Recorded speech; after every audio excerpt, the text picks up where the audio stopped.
This was sponsored by Mattress Firm. Padres get a big win last night over the Atlanta Braves, 7-6. Manny Machado plays hero in the 10th inning with the walk-off double. Today, Padres going for the sweep over Atlanta at 5:40. Martin Perez will be going for Atlanta, while JP Sears, in place of Lucas Giolito, who is now on the IL, will be making the start for the Padres. And big news out of Lakerland, Austin Reeves has re-signed with the LA Lakers on a 4-year, 185 max level salary deal. He had interest from the Detroit Pistons on the open market per Bobby Marks. Trouble sleeping lately? Upgrade to the great sleep you deserve at Mattress Firm's July 4th sale.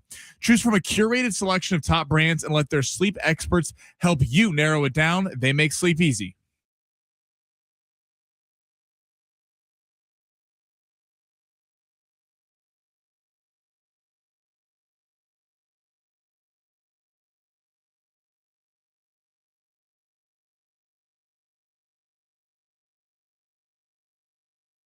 Yeah, let's get it going on a Wednesday. What's happening, everybody? Ben Fletcher, Sammy Long with you till 2 o'clock today. Sammy will keep it rolling after that from 2 to 3. Schaefer and Sliwa will be your drive home. Lots to get to today. We'll start with some Padres. Big win last night. In fact, I think a lot of what we were talking about yesterday came to fruition last night for the San Diego Padres, and it was very, very good to see.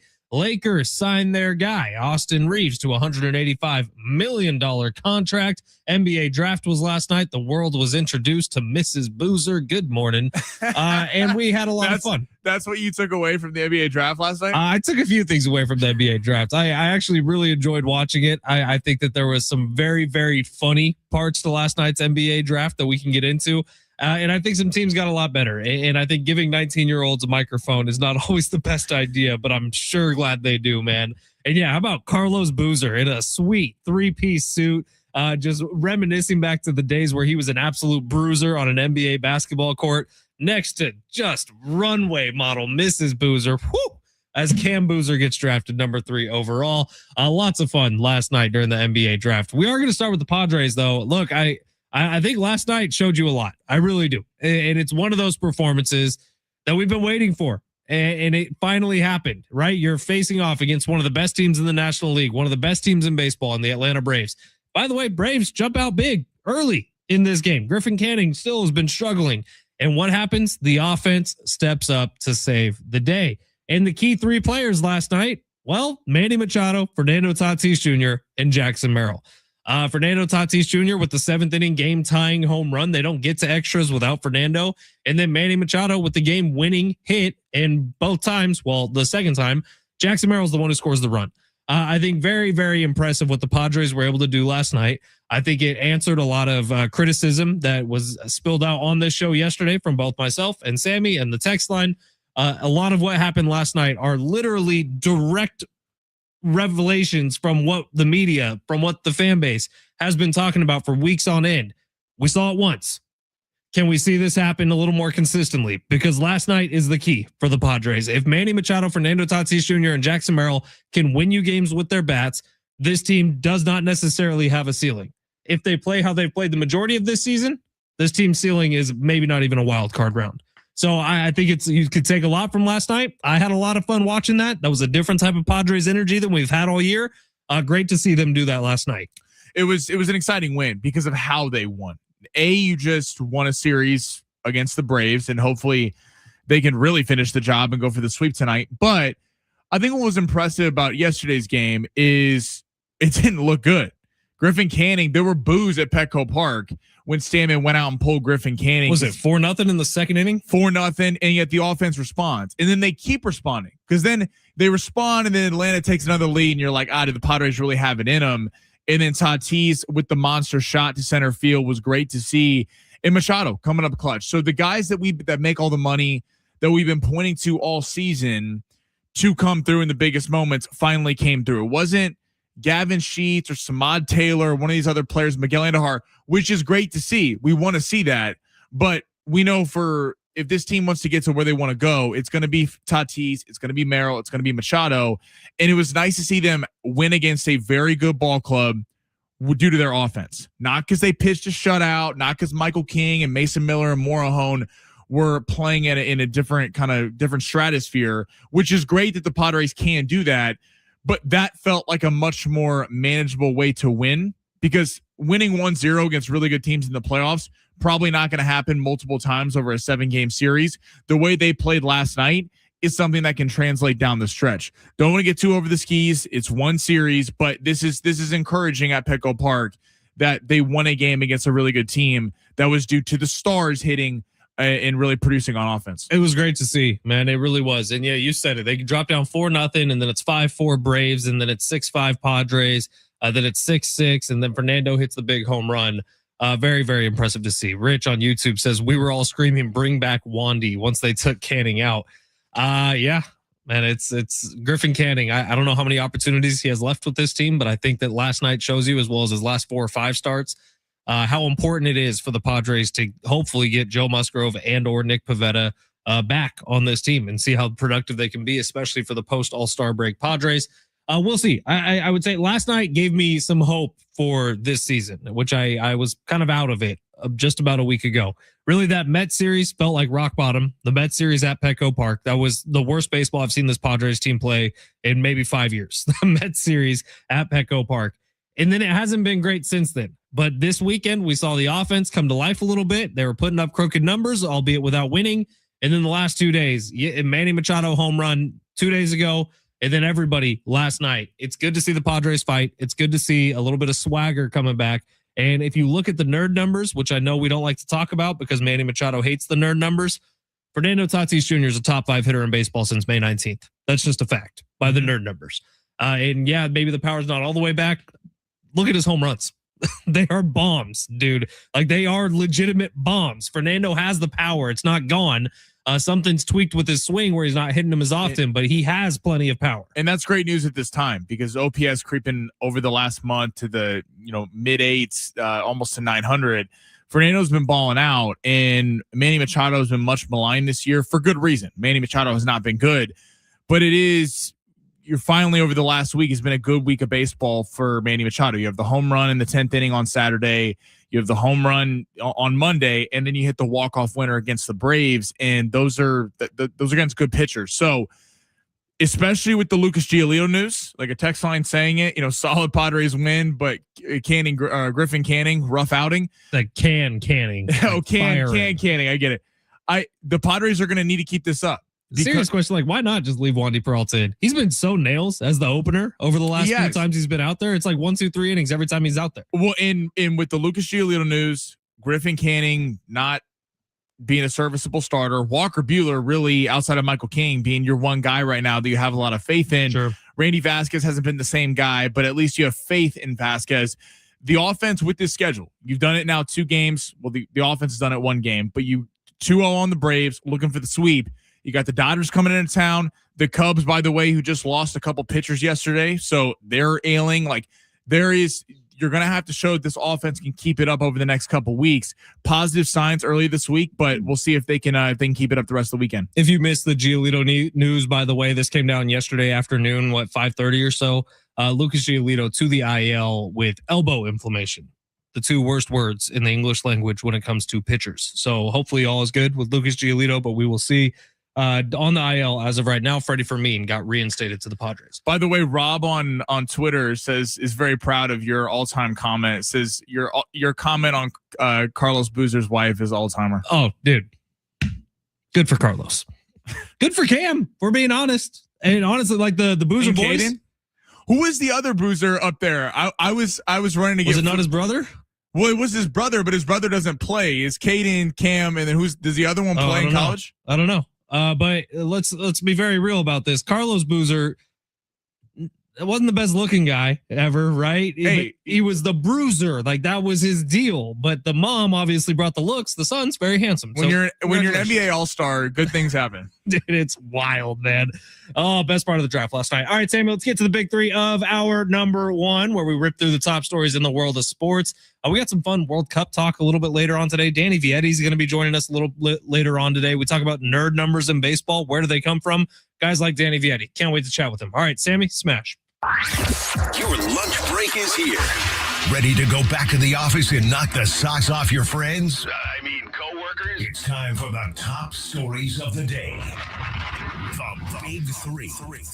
All right, Sammy, where are we going? By the way, YouTube's up, San Diego Sports 760. Find us there. Text line open as always, 70470. Start your message with team. We'll keep text line mostly Padres today, but whatever you want to interact with, let it rip. Sammy, where are we heading? All right, we're going to get to Reeves here in a few minutes. I'm going to leave that contract alone right now. Let's go to the NBA draft.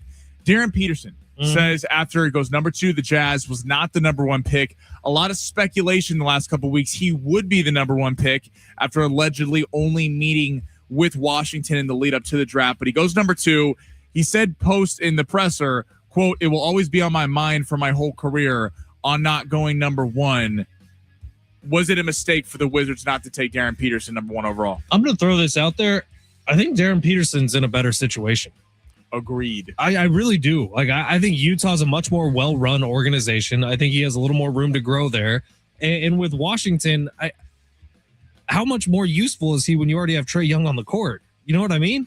So I think moving forward, he's actually in a better situation. And by the way, he did meet with the Utah Jazz. So last night was not the first time that it popped into his head that he may go down to number 2. Like at first when that story came out, he'd only met with Washington. I think that was true. But then over the weekend, he did go meet with Utah. So he knew this was happening too. I think obviously the sports books knew. DeBonsta was a huge favorite by the time the draft actually got there. So I don't think he's in a bad spot. Now, again, to my comment earlier about not letting 19-year-olds touch microphones right away, this was one of them. There was a few comments last night from guys where I'm like, just think a little bit before you talk. You didn't like that one, though? I didn't. I like this from Peterson. Just like I didn't like it when Aaron Rodgers did his thing on draft night where he was like, oh, they'll rue the day, blah, blah, blah. Like, dude, just be happy with where you're going is kind of my thought for it. And I honestly do think Darren Peterson is in a better situation than if he would have been drafted number 1 by Washington. I don't have a problem with it. Because DeBonsta was puffing his chest too. He was on the, as rightfully he should, but he was on the ESPN desk after Malika Andrews asking him about why he thinks if there was any doubt he would go number 1. He was like, I'm the top high school player, top college player, and so it makes sense I go number 1 overall. I like this in Peterson. You also sat out a bunch last year. But DeBonsta said that. Is what I'm saying about that. But yes, Peterson. Look, if Peterson's going to play and you don't worry about him missing time at Kansas and all the kind of weird stuff with the cramping and the creatine, he's the best player in the draft. I think the Utah Jazz are kind of a sleeper team next year. Keontae George, Lauri Markkanen, they traded for Jaren Jackson Jr. and sat him down immediately at the trade deadline because they wanted to lose games so they could get a player like Darren Peterson. We'll see if Walker Kessler's still there. This is a sleeper team in the West, and not to go to the NBA Finals, but to certainly make the playoffs. And DeBonsta's got to deal with a lot. AD's injury prone. I like Trae Young a lot, but he doesn't play a lot of defense. I think this could work out in the long run that Darren Peterson's actually in Utah and not in Washington. All right, let's go to the World Cup. So Ronaldo scores 2 goals yesterday. Portugal puts a beat down on Uzbekistan 5-0. But after the match, a reporter asked Cristiano Ronaldo a question about Lionel Messi, and Ronaldo ignores the reporter, shuts him down immediately. Was this petty, or do you like this from Ronaldo? All right, just because I don't know enough on this, do they not like each other? Is that a thing? Do we know about this? I didn't realize this. Text line, please let us know, 70470. Start your message with team. Because I've never heard anything about them not liking each other. I do love the fact that Cristiano Ronaldo is taking a little bit of a WWE approach about this. Like, he's smart. Cristiano Ronaldo has been around the block. Well, he's now scored a goal in how many World Cups? 6. Is it? He's 6? the only player ever to score a goal in 6 World Cups. He's been around more than anybody, essentially, right? He knows if he does something like this in the media, this is going to be a huge story. So him like kind of turning his back when a question gets asked about Messi, this is a little WWE action from Cristiano Ronaldo, and personally, kind of love it. And I really, really hope that this is the matchup we get at one point, because I could already imagine like remember when the McGregor and Aldo cards first were coming out and all the pictures and the press conference and the craziness? You could picture a little bit of that with Ronaldo Messi. I love this. Cristiano Ronaldo is one of the best soccer players of all time. And trust me, Cristiano Ronaldo has been hearing about how that's always been the debate. Is it Ronaldo or Messi? Are you a Ronaldo or Messi fan? And well, Messi got the World Cup last time. So that debate has really been quieted down the last couple of years. Ronaldo's probably sick and tired of hearing about how great Lionel Messi is and how Cristiano Ronaldo is up there with Messi in just about every category except that elusive World Cup. So I like it. I love Cristiano Ronaldo is one of the best soccer players of all time. I'm sure if Lionel Messi was asked a question about Cristiano Ronaldo, he'd have a very similar reaction. It's like if you ask NBA stars or MLB stars or NFL stars about something happened in another game, like, yeah, I'm focused on what's happening right in front of me. They might meet in the quarterfinals. If that happens, it's going to be absolute cinema. I love this from Cristiano Ronaldo. One more. All right, let's go to Becky Hammon back in the news. This. So she is very critical of Jalen Brunson before the NBA Finals run, for the playoff run for the Knicks, saying a player 6'2" and under cannot be the 1A player on a team. Becky Hammon was then asked again, as her team's now playing in New York in the WNBA. She won't apologize for the Jalen Brunson take of him not being an A1 player. She said Jalen Brunson is a, quote, outlier. No respect for our short kings. Look, I get it. It's okay. It's okay, Becky. You have some prejudice against short kings, but I, for one, am very accepting of all sizes, shapes, and forms of NBA players. Jalen Brunson is the best NBA player on the planet right now, and you can't argue any differently. I'm going to say that he just led a New York Knicks team from best player on the planet as of this exact moment, because he just led a team that has been in despair for 50 years, 53 years, and took them to the tippy top, and he was the best player on the court the entire time.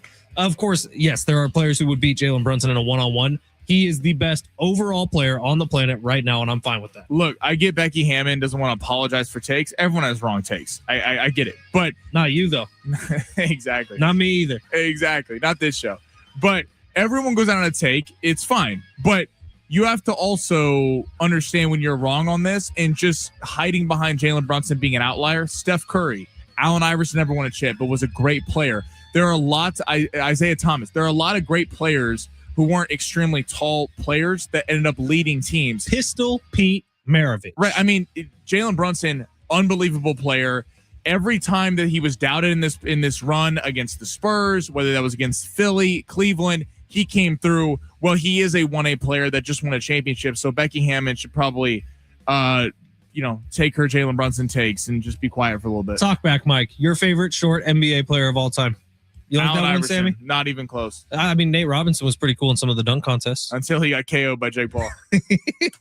Give us your favorite short NBA player of all time. We'd love to hear it on the Talkback Mike. Open up the free iHeartRadio app, search San Diego Sports 760, tap the little red microphone icon, and you can leave us a talkback, hear your voice on the show. We'd love to hear from you.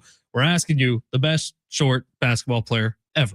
San Diego Sports 760, kind of a shorter guy. Austin Reeves just signed a huge contract with the Los Angeles Lakers. Sammy, big Lakers fan. Does he like it? We'll find out next. San Diego Sports 760 live on the iHeartRadio app.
San Diego Sports 760. Ben Fletcher, Sammy Long with you till 2:00 today.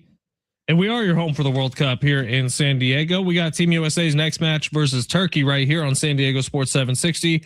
Coming up tomorrow night. Coverage begins at 6:30. 2026 FIFA World Cup coverage lives here on San Diego Sports 760. Some juiciness with that matchup, by the way. We got some stuff to clear up. Maybe Sammy and I are going to play coach of Team USA coming up at 1:15 today. Before we get to Austin Reeves, which I do want to talk about, do you see Coach Sean McVay is on vacation?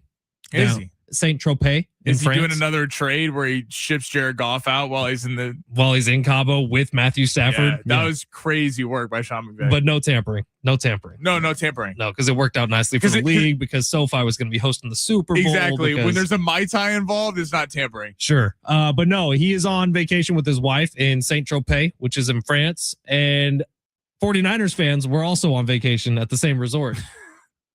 They sent over bottle service to he and his wife's table with a 49ers flag going over on the way.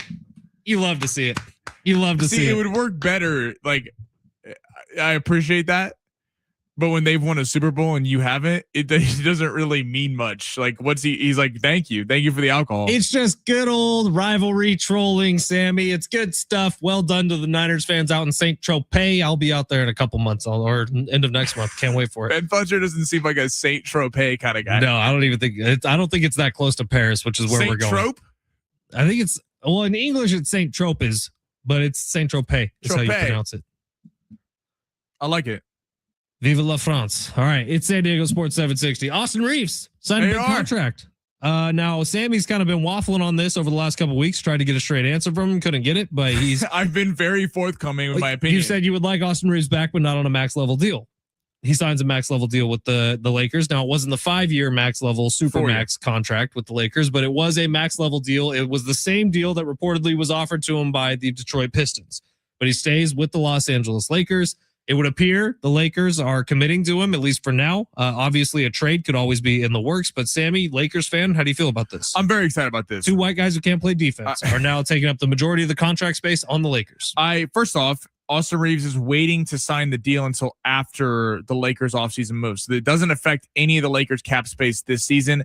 They're expected to have the most projected cap space of anyone in the league. Wow, what a nice guy. Look, you couldn't let Reeves walk for nothing. I know people are going to make a big deal about how much it is and he can't play defense and all this stuff. Guess what? Austin Reeves would have had a lot of suitors in the open market, just like Detroit was involved. Brooklyn wanted to be involved. Chicago wanted to be involved. There was a lot of teams that wants a guy who can handle the ball and score at will. And we got a picture of what the Lakers looked like with Luka and LeBron and when Reeves were hurt this season. In January, Luka was averaging 30 to 40 points a game, yet the Lakers couldn't win because there was no one else besides Luka that could kind of manage the offense and run the offense. And if this doesn't work, if Luka and Reeves, whatever all the critics would say, they don't play defense, doesn't work as a backcourt, if they happen to be right, this is a very tradable deal. A lot of teams that do play defense would love to have an Austin Reeves with them as a second and third option who can score at will. I'm happy he's back. You couldn't let him walk for nothing. And the only thing I was really honest about was I would have lost my mind if the Lakers signed LeBron and let Reeves go. So what does this mean for LeBron James? I think that's probably the biggest question now for the Lakers fans is LeBron still hasn't signed anything. So what does this mean for him? I think the Lakers need to prioritize what Luka wants, which is an A-list center. If LeBron wants to be a part of it, great. But signing LeBron James to a 1-year, $35 million deal when you could pursue a Jalen Duren, you could pursue a Walker Kessler, you could pursue a franchise center. Like, this is not LeBron's team anymore. LeBron and Rich Paul do not run the Los Angeles Lakers like they have for the last few years, especially when LeBron was younger in his career.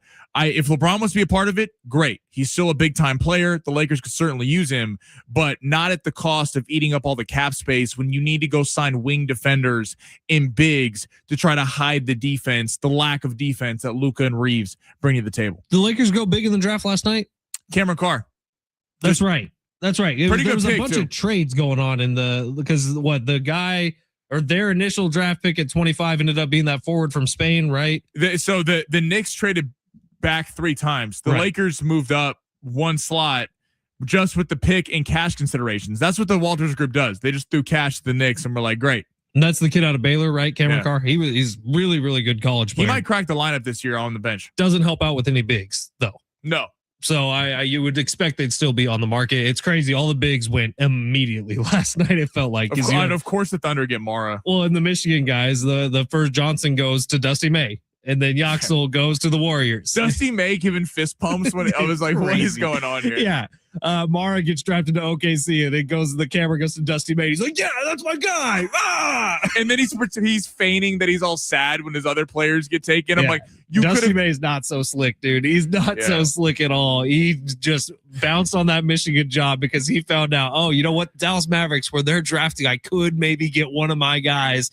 Takes the best one. Good for you, Dusty May. Not so slick. All right, it's San Diego Sports 760. Danny Vietti, CBS Sports, going to be joining us next. Talk some Major League Baseball live on the iHeartRadio app.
The sport sponsored by Bank of America. Manny Machado plays hero last night against the Braves in the 10th inning with the walk-off hit. Padres looking for the sweep today against Atlanta. Martin Perez will be going for Atlanta, while JP Sears, who got called up for the injured Lucas Giolito, will be going for the Padres. And the Lakers made big news today. Austin Reeves back in LA on a 4-year, $185 million max contract. Bank of America sponsored the FIFA World Cup 2026, dedicated to offering solutions to help businesses meet their goals locally and globally. More at bankofamerica.com/game changers.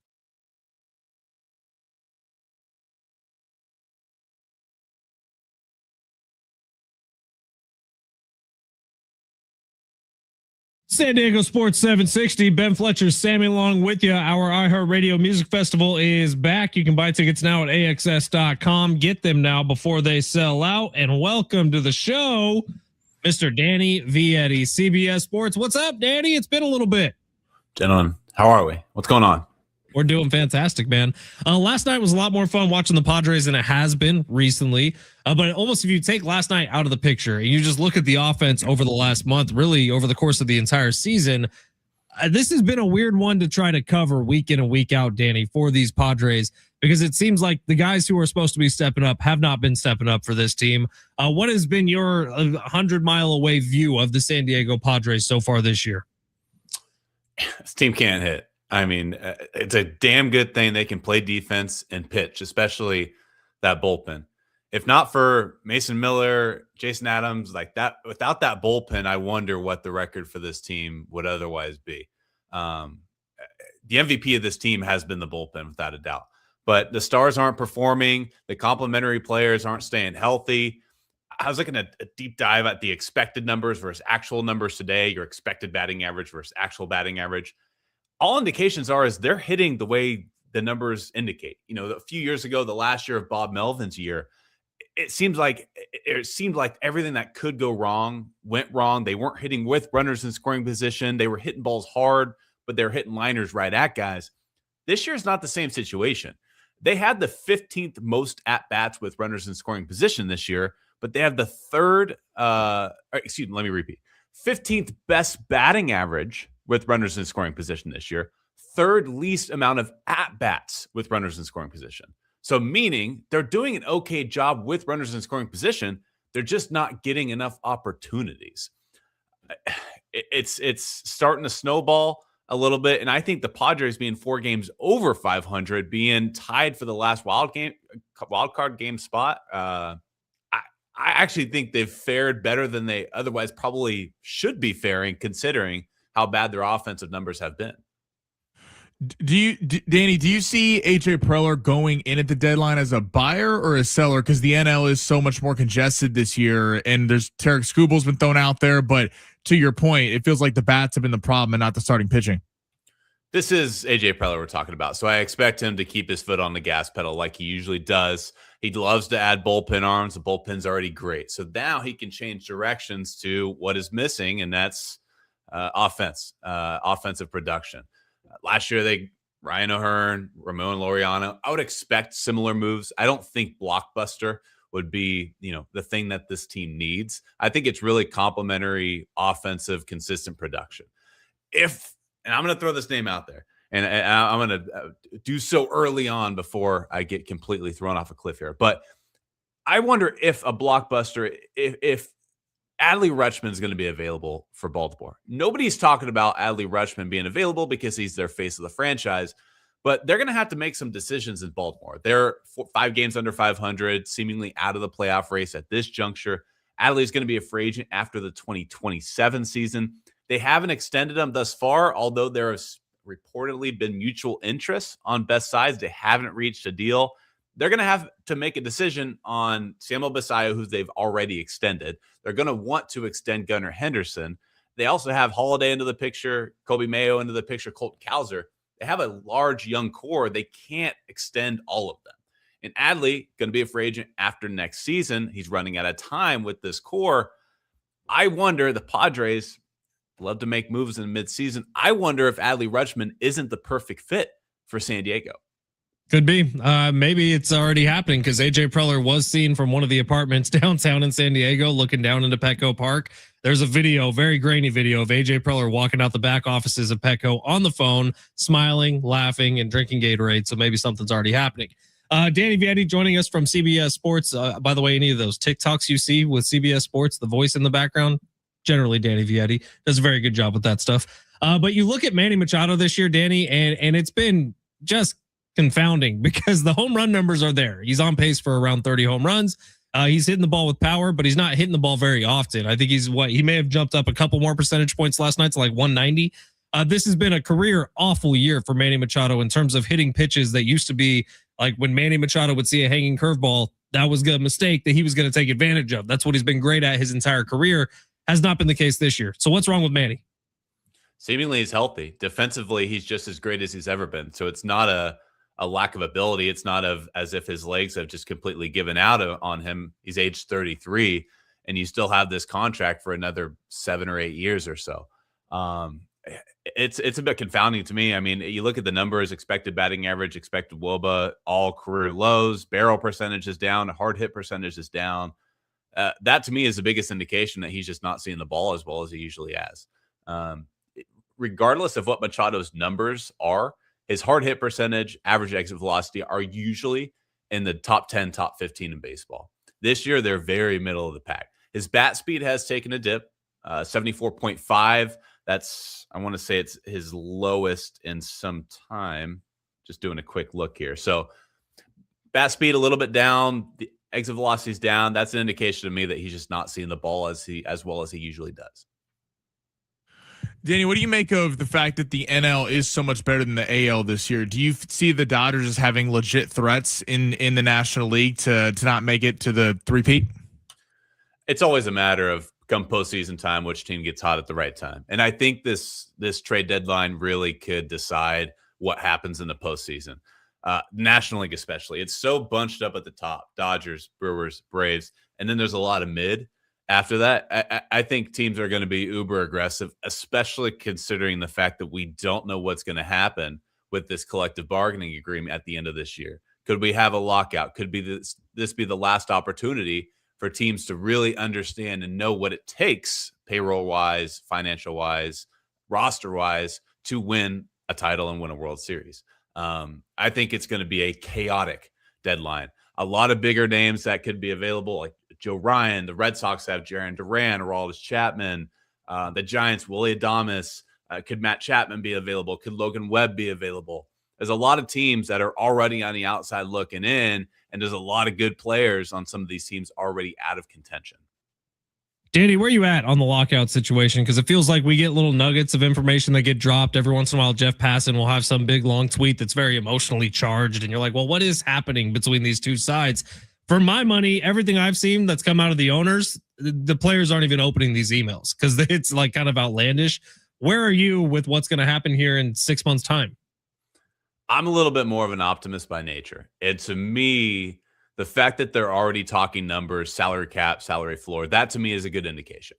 Because usually in years past, when we're talking salary floor, salary cap, that's usually the forbidden word is non-starter, right? They always use that word. That's a non-starter. The fact that they're already having discussions about it to me is a good indication that, okay, we're opening the door to a salary cap, salary floor. We can have these discussions and maybe we can reach a mutual agreement on this. We're still far from the ending point. I think, we're on first base. We got to get all the way home kind of thing. But to me, the fact that we're having these conversations in June, as opposed to having the salary cap, salary floor conversations just starting, say in October, November, to me is a good indication that they're at least ahead of what I expected them to be. So baseball will be played next year? It will be played. Will it be 162 games? I'm not sold on that, but it will be played in 2027, yes. Do you think the Padres sale is really good? There's been a lot made of, will it hurt the argument of the owners? Is that playing into these meetings? Yes and no. I mean, I don't think the Padres sale is necessarily going to pull back the CBA agreements or push forward necessarily. I do think the Padres have been a great example for what teams, and especially small market teams, can and should become. You look at the A's, the Rays, Orioles, the St. Louis Cardinals, Pittsburgh Pirates, Cincinnati Reds. These are teams and ownerships that are capable of spending money. They choose not to spend money because they're trying to make the most of their profits. And what Peter Seidler did before his passing away completely set the blueprint for what these so-called small market teams should be doing. And so I think now the league is going to start holding these teams a little bit more accountable. The players union is going to start holding these owners a little bit more accountable. And the Padres have provided now a pathway for these small market teams to have success and actually invest into their rosters. I hope so, man, because I feel like the biggest problem isn't the Dodgers and their payroll. The biggest problem is the bottom of the league and the fact that there are teams with $30 million payrolls happening right now. Danny, good stuff, man. Always appreciate your time. Thank you for swinging by. Hair looks good. A little longer than usual. What's going on there? Trying to grow out the flow for the summertime, boys. What do we think? Yeah, it's good. Looking fresh, dude. I mean, you got me beat. We're getting, yeah, I'm beating you. The grays are coming in though, gentlemen, and I don't want to talk about it. Right on. Hey, just a little salty. It's good. Oh, you have a good day, Danny. Always appreciate your time. We'll talk to you soon. Thanks, gentlemen. Danny Vietti, CBS Sports. Always enjoy chatting with Danny. When we talk about baseball nerd numbers, Danny is the baseball nerd, which is why I always appreciate him. Yeah, Danny's great, man. He knows it. He knows his stuff. Hair's getting a little too long. You got it.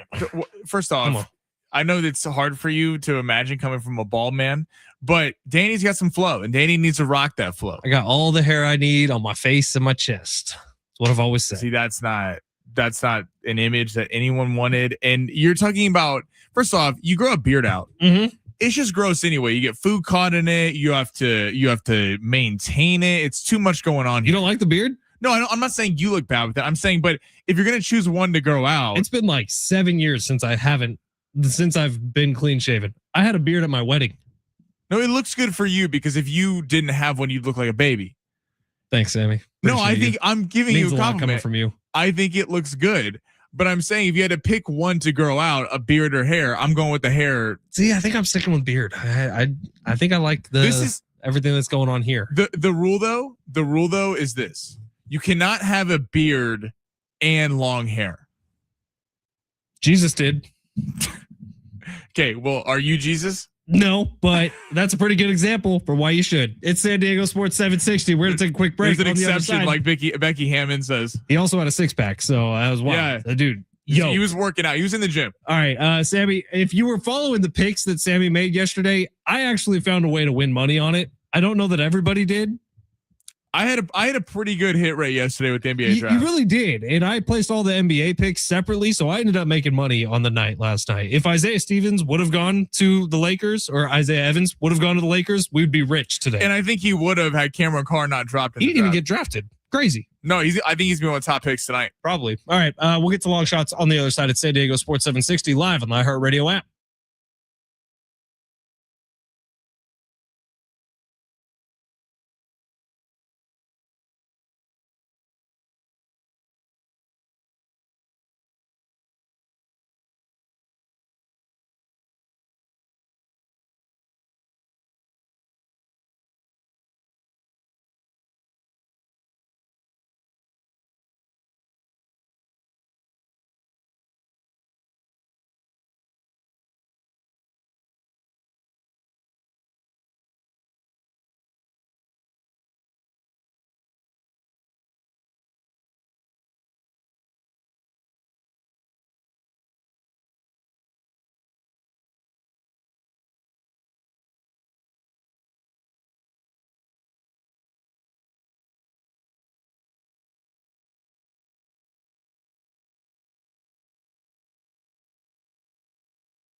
San Diego Sports 760. Ben Fletcher, Sammy Long with you.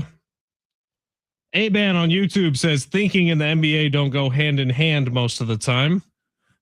Taking shots at the NBA. I like it. Is that a shot at Adam Silver or what? I think it's when I was talking about the 19-year-olds grabbing the microphone. I think that's when that came in. Rich says Sammy nailed his draft picks last night. We aren't counting the Lakers since they re-signed AR-15. Yes. I ended up placing all your draft picks separately. To Rich. And what the first two you nailed, 6 and 7? Yep.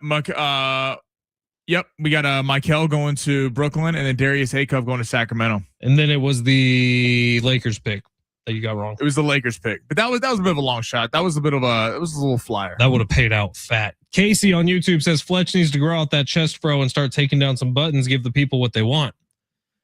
Casey. Been known to knock down a couple buttons on a Hawaiian shirt. I'll do it again before my life is over. I promise you that. Sammy, let's get to long shots today. What are we mixing up today? We got a lot going on. We have a lot going on. We have some World Cup. I was debating between doing 3 World Cup picks or just 2 World Cup picks and a Major League Baseball pick. I like it. Or if you just want to make it a Tuesday on a Wednesday, I'm fine with that too. You want a Tuesday? We'll let it flow. Smash. You looking for some luck? Want to win big? Gotta play big. You are so money and you don't even know it. Time to take a chance Pay that man his money. with long shots. All right, Shammy, where are we going? All right. Brazil and Scotland. Today in the World Cup. We got a lot of World Cup games today, which is very fun. The Scotland fans have taken over the country, and I kind of love it. They are. They seem like cool people to hang out with, man. Just drinking beer, having a good time. You see how the Norwegians say, by the way, at the Cubs game? Oh, yeah, because they're allowed in. Yes, they were doing all the team chants at Wrigley. Yeah, and there's like no one there because it's a day game on a Wednesday, and it's the first of a doubleheader. So cool stuff. It's a cool scene. All right, but Brazil and Scotland. Now, Brazil put a beat down their last match, but Rafinha, one of their star scorers, is actually hurt. We don't know if he'll be able to return at some point in this tournament, though. Neymar will be making his debut today in this World Cup for Brazil. They don't know if he's going to start or come off the bench and kind of be a super sub, as they call it in soccer. But Vinny Jr. is not getting the headlines, by the way, of an Mbappe, of a Messi, of a Ronaldo, all these guys. But Vinny Jr. for Brazil is one of the most electric players to watch. He had a goal in the last match. Now, Scotland needs a point here to realistically continue. They're going to need it. I don't see them, though, breaking through Brazil's back line.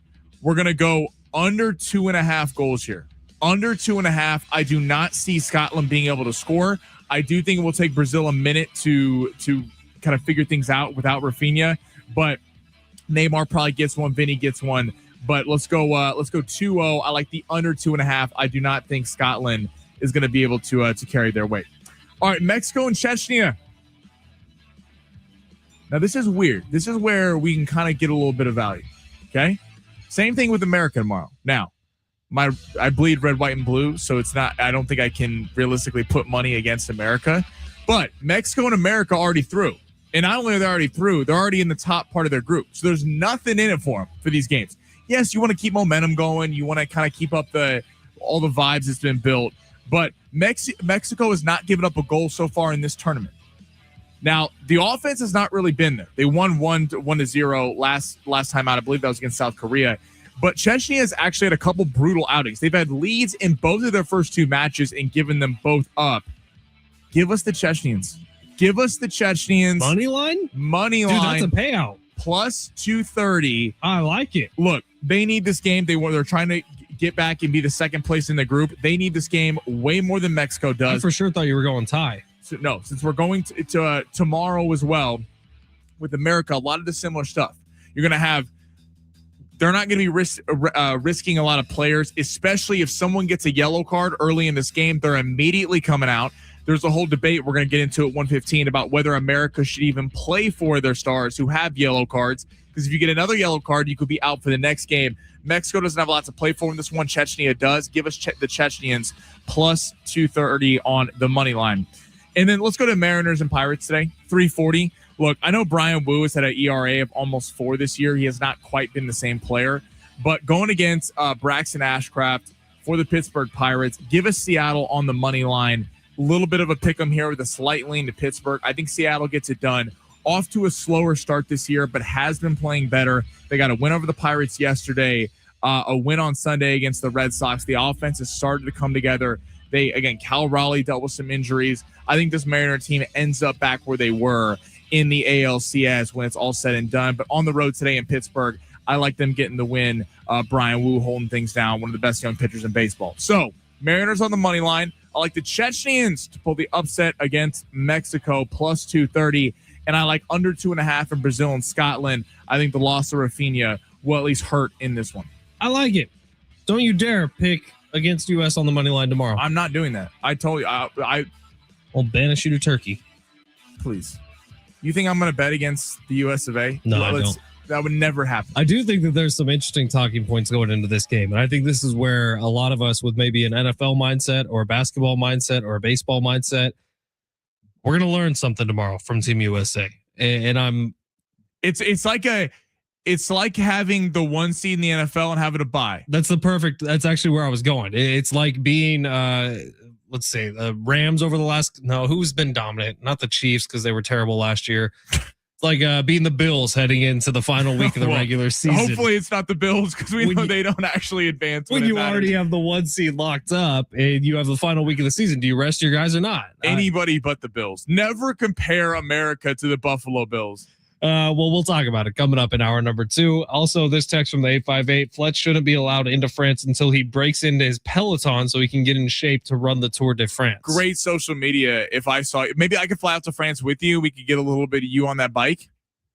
No.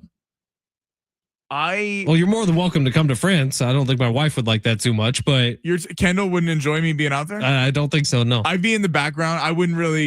I'd be doing my own thing. But look, enough slander. All right. Everyone knows abs are made in the kitchen, and in the kitchen, things have been healthy recently. Well, yeah, you have to actually exercise as well. Abs are made in the kitchen. I do believe that's in the Bible. Workouts along with in the kitchen. That's not how the phrase goes. It's not how the phrase goes. The phrase goes, abs are made in the kitchen. Then you just become skinny. You don't have abs. I mean, I did all research on this a couple weeks ago, actually. Did a whole breakdown. Wait, you did research on the fact that you need to work out your abs to get abs? No, I was looking at the best ab exercises and the best ways to, hit your obliques and everything. All right, it's San Diego Sports 760. We're going to take a break. Do you want me to share some wisdom with you, Fletch? No, let's have some fun on the other side. Live on the iHeartRadio app.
Sports sponsored by rockauto.com. Padres will be back tonight looking for the sweep against the Atlanta Braves for they welcome in the Dodgers over the weekend. Currently in the World Cup, we got Switzerland and Canada who are currently tied at halftime. And Austin Reeves signs a 4-year, $185 million max contract to remain with the Lake Show. Event Tyrod can quickly bring a drive to a halt for the parts needed to get back on the road.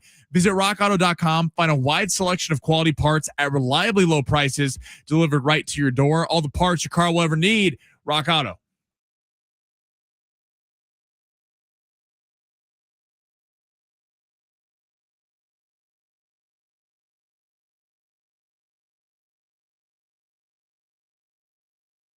It's hour number 2 on San Diego Sports 760. Ben Fletcher, Sammy Long with you till 2 o'clock today. Sammy will take over after that. And I'll be listening to all of Sammy's show today because I will be driving out to Phoenix, Arizona as soon as we get off the air. You think Kendall's going to be cool with Sports Talk Radio for an hour? She'll have her AirPods in watching the Dallas Cowboys new season of the cheerleader show. Cheerleaders. Yeah, she's obsessed. So if I obsessed. If I touched on that today, do you think she would listen? No. She'll be watching. I'm telling you, she will be watching I think she's already on the rewatch of the new season. She is absolutely obsessed with that show. But that's what she will be doing on our 4-hour and 30-minute drive out to the brand new Buc-ee's in Goodyear, Arizona. Looking forward to that. And then moving on to her dad's house, which is out in Phoenix. There's a girl I went to high school with that's on that show. On the Dallas Cowboys cheerleaders. Yeah. Future Mrs. Long, perhaps? No, I don't think so. We're still looking for her. We'll find her. Don't worry. Maybe I'll find her out in Paris this year. We'll see. I'm not moving to Paris, though. You wouldn't move to Paris for love, Sammy? No. Hell no. It's a beautiful place.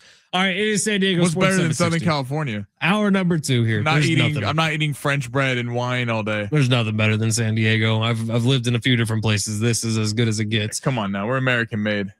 Speaking of being American made, this Team USA predicament we got. I'll set this up here and we'll get to it after the big 3. Tomorrow's interesting.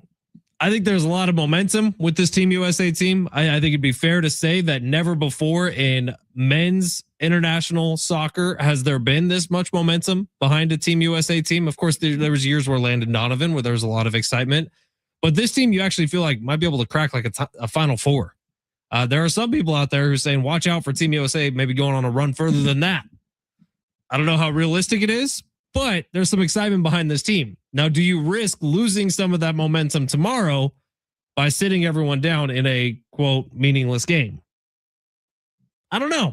That's a tricky situation for old Pochettino. It's tough. Look, I'd say go for it. Go to war. Bring everybody. I don't agree with that. I think to an extent. Pulisic makes sense in that he said he's ready to go. He missed last week's match. Look, I get that it would be 19 days because the U.S. will be playing on July 1st. Looks like it might be against Bosnia, who's actually playing right now, which the U.S. would be massive favorites against. I understand with Pulisic, if you go 19 days without playing a competitive match, wanting to get him maybe 20, 30 minutes of run in this game and taking him out. In regards to Robinson, to Tyler Adams, to Balogun, to any of these guys that have a yellow card, the last thing that you want to mar this World Cup, because they've been fantastic so far, and I think the country is really galvanized behind this team. Just don't get a yellow card. But that's not they're gonna. First off, Turkey has nothing to play for, so they know that. So they're gonna be antagonizing these players. If they get a yellow card, they may be suspended for a half or the full game next time. These are all key players. You don't have Balogun or Tyler Adams or any of these guys. Those are some of the best players on the team. It would be an abject disaster if Pochettino plays them and then they're suspended, and then the U.S. gets upset in the round of 32. Man, I say go for it. Keep the momentum rolling. All right, let's get to the big 3 here of hour number 2. Sammy rips through the top stories in the world of sports, and we'll get back to Team USA in a little bit. Of course, you're going to be able to hear Team USA tomorrow night right here on San Diego Sports 760. Coverage will begin at 6:30. I think I have that right. Yeah, 6:30. Sammy, smash. Your lunch break is here. Ready to go back to the office and knock the socks off your friends? Coworkers? It's time for the top stories of the day. The Big 3. All right, Sammy, where are we going? The Boston Celtics.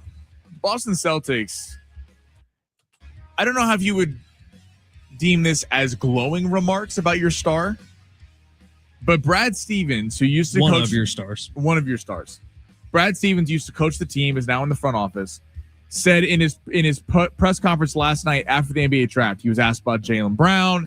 The Celtics were offering up Jaylen Brown for potential Giannis trade, and they didn't land him. Brad Stevens says, quote, Jaylen Brown is a big part of us, talking about the Celtics, but he also said, I'm never going to predict the future. Should the Celtics trade Jaylen Brown? Would they be better off trading Jaylen Brown and not dealing with the drama? Look, I kind of think at this point you have to trade him. I do. I think that the team is maybe inadvertently, maybe because they thought they were going to be able to actually get Giannis. The team has sort of disrespected him enough. And I think basketball at this point has kind of disrespected him enough. And it may not be entirely the Celtics' fault, but I do think at this point he needs a fresh start somewhere. And I think that's better for him. That may be better for the team. Now, the risk is, what if you tie the carriage to the wrong horse? Like, the Boston Celtics were really, really good last year while Jason Tatum was not on the court and Jaylen Brown was leading the charge. And then they did not get as far as they thought they would get in the postseason when you had both of them on the court. So is Jason Tatum the guy who can lead it by himself? I would say history has shown you potentially not. Now, I will say peak Brad Stevens, 2010, 2011, getting Butler to the Final Four 2 years in a row. Some of the most fun teams ever to watch. Gordon Hayward, half court, banking, buzzer beater. Back when men were men, man. Basketball was cool. 2010, 2011. So are you some Butler fan now? I don't get it. I was in 2010 and 2011. That was amazing. That was one of the coolest runs ever. You're supposed to pick one team and stay with it. Brad Stevens was a dog, dude, when he was the head coach of Butler. This is interesting. Now, everyone's going to play that it is a business, but these are human beings too. And when your team is actively trying to trade you, and Jaylen Brown does have some gripes. I mean, again, he was the finals MVP, locking up Luka and Kyrie Irving in the finals, and then was left off the Team USA roster for three of his teammates, Derek White, Jrue Holiday, and Jason Tatum. He has the Celtics as the number 2 seed in the Eastern Conference for a majority of the year last year until Jason Tatum comes back, and yet they're trying to trade him. They're trying to trade him for Giannis, and a few years ago they tried to trade him for Kevin Durant. So I don't know who's more to blame here. The Celtics don't want to build around Jaylen Brown. Maybe Jaylen Brown is a pain in the locker room, but it might be the best thing to move off him because I just don't see this working out unless they're able to literally come to an agreement like, hey, we're going to put everything aside and the Celtics will have, if he's there, a very good roster next year. I wonder if it's irreparable damage. Also, by the way, your former coach keeps trying to trade you. Brad Stevens used to coach Jaylen Brown. Kind of an odd situation in Boston. I do think teams will be calling, see if they can get in on him. All right, let's head to the NFL. I'm going to call my shot right now. Sacramento Kings end up with him. Sacramento Kings. Mm-hmm. Him and Darius Akov. That would be interesting. That'd be fun to watch. Call my shot. Let's head to the NFL. Can you put money on that? Probably crazy odds. I got a tingle. You got a tingle? You got a spider sense? I really do. I think he's going to end up being with the Kings. You really have a tingle? I really do. Is that the Buc-ee's talking back to you? Maybe. Hope so. Can't wait. 3-meat sandwich, dude. Ooh. 913 chimed in and said Buc-ee's doesn't equal washboard abs. Yeah, Buc-ee's every once in a while. It's literally, it's not even in the state of California. That's not washboard abs continue whether you're in the state of California or not. Nah. Where are we going? All right, NFL. Kyle Pitts is a star tight end for the Atlanta Falcons, inks a 3-year, $54 million deal to remain with the Atlanta Falcons. This comes after a month ago where they also extended star wide receiver Drake London for Atlanta. So they're getting all these extensions done with their offense. Was this an overpay, or do you think Kyle Pitts could have a breakout with his new quarterbacks in tow? Maybe a slight overpay, but not much, man. I think Kyle Pitts has potential to be extremely special in the NFL. But that's all it's been throughout his career so far is potential. Now, he had a couple of games last year where you saw it, right? I think he had like a 175-yard performance last year. He had a couple of multiple touchdown games. Kyle Pitts could be one of those top tight ends that we talk about all the time. Now, it hasn't come easy for him. Like Brock Bowers got into the league, and all of a sudden it's 120-yard game after 120-yard game, 2-3 touchdown games. Kyle Pitts, it hasn't been easy for him to get there. If you're going to really commit to Michael Penix, maybe Tua steals his job, you need to have a big body tight end who can go up and catch bad throws. And that's exactly what Kyle Pitts is. I'll be honest. I was hoping Kyle Pitts was making his way to the 49ers this offseason. I think he has untapped potential. He could be really, really good. It just hasn't happened yet.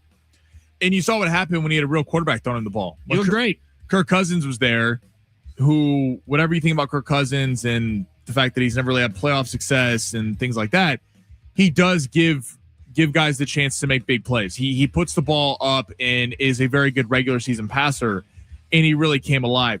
I think they're doing a lot what the Jets are doing right now. You're seeing some of these historically, quote, bad teams. I don't know if I lump the Falcons in with the Jets and things like that, but still, teams that have not historically dominated, they're setting the table for the quarterback class next year. Look what they're doing. They got Tua and Michael Penix. Both, I think, are okay at best quarterbacks right now. Tua is on the downside of his career, dealt with a lot of injuries. And Michael Penix, it feels like we would have seen it by now. Michael Penix was going to be the star quarterback for the Atlanta Falcons, especially given he has Drake London, Kyle Pitts, and Bijan Robinson on the offense. But they're setting the table. They're locking down Drake London. They're locking down Kyle Pitts, Bijan Robinson. So then next year, when they're likely going to have a top 10 pick or in the position to draft an Arch Manning, a Dante Moore, a Jaden Mayava, a Norris Sellers, hell, a Brennan Sorsby, with that all that drama, there's so many quarterbacks next year that are going to be game changers. They're setting the table to get their franchise guy. I think Atlanta's in a good spot. You got one more we can get here? We do. What was your favorite underrated draft pick last night out of the NBA? I thought Yaxel Lenderborg to the Warriors was a phenomenal pick. Now, him grabbing the microphone right after and talking about how much he used to hate Steph Curry because he was a Kyrie fan was kind of hilarious.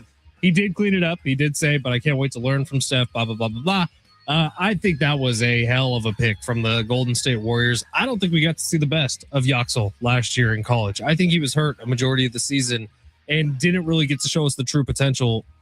The Warriors may have had the steal of the draft last night, if I'm being completely honest. It was a good pick for him because they get a guy ready to come in and play now. Right. They don't want a prospect that's going to be good 4 years from now. With the timeline of Draymond and Curry and Butler, I like that pick. I'm going to go with LeBaron Philon, who went to Philly. I think that was a really good pick for them. He's a young player out of Alabama, really grew in his time there. And the kind of knock on him is he's not a great passer. Well, guess what? When you're playing in Philadelphia and you're alongside BJ Edgecombe and Tyrese Maxey and all the talented shooters there, he's just going to get looks. He's a sniper from distance. I think it's a great ad for the 76ers. And with Quentin Grimes being a free agent, Kelly Oubre also a free agent, it gives the Sixers a little bit of leeway to negotiate with those guys because they could be on the way out looking for bigger contracts. Surrounding Tyrese Maxey with shooters, I think is the right way to go. I think Philon could be a steal at 22 for Philly. I also thought at 30, Koa Pete lasting all the way to the end of the first round. I'm surprised he went that late. Same. Maybe he has some off the court stuff that we don't know about, but I thought Koa Pete for sure was a top 20 pick, and for him to get all the way to 30, who ended up with him? Phoenix. I think that was a great pickup for them. I think Koa Pete could turn into something sensational at the next level. All right, it's San Diego Sports 760. We'll get back to the Padres. Big win last night. We'll see if they can sweep the Braves a little bit later on today. It's San Diego Sports 760. You're listening live on the iHeartRadio app.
America is turning 250 years old, and San Diego Sports 760 is celebrating with $250,000 in cash. Listen for your chance to win $2,500 so you can take the ultimate American getaway. Visit the states, the cities, the landmarks, and the national parks that make our country amazing.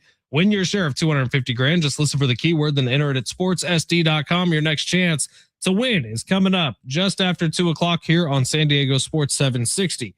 Padres, Braves, game 3 tonight. Padres looking for the sweep over the Atlanta Braves, who I believe have the second best record in baseball still after 2 losses to the Padres, who have been playing really good ball all year. And the Padres have taken advantage of a couple of wins here. But JP Sears is going to be on the mound for the Padres tonight.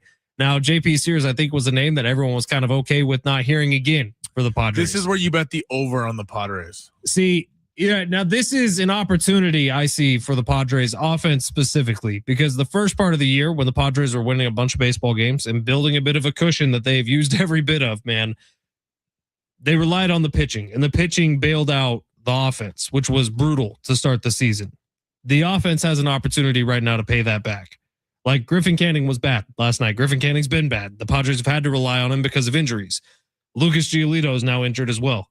Padres don't have a whole lot of reliable pitching. Like Walker Buehler is considered a reliable pitcher for the Padres right now, and he's been good, but did anyone expect that coming into the season? I don't think so. Right. He's certainly overperformed his contract. He's been a bonus, but like tonight, I don't know what the expectations are for JP Sears. It's certainly not high in my mind. Like the Padres are going to have to score 7 or 8 runs again tonight in order to win this game. Right. This is why we look text line.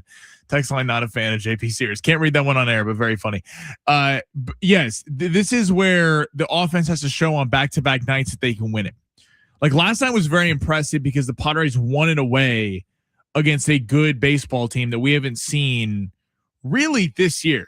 Like outside of that Cubs game, the first Cubs game where the Padres lit them up offensively, like when they've beaten good teams, when they beat the Dodgers in the one game they did, it was 1-0. Like they haven't really had some big time offensive showings. I guess the Milwaukee game 2, when Sheets hit the 3-run bomb in the 9th inning, but that came late.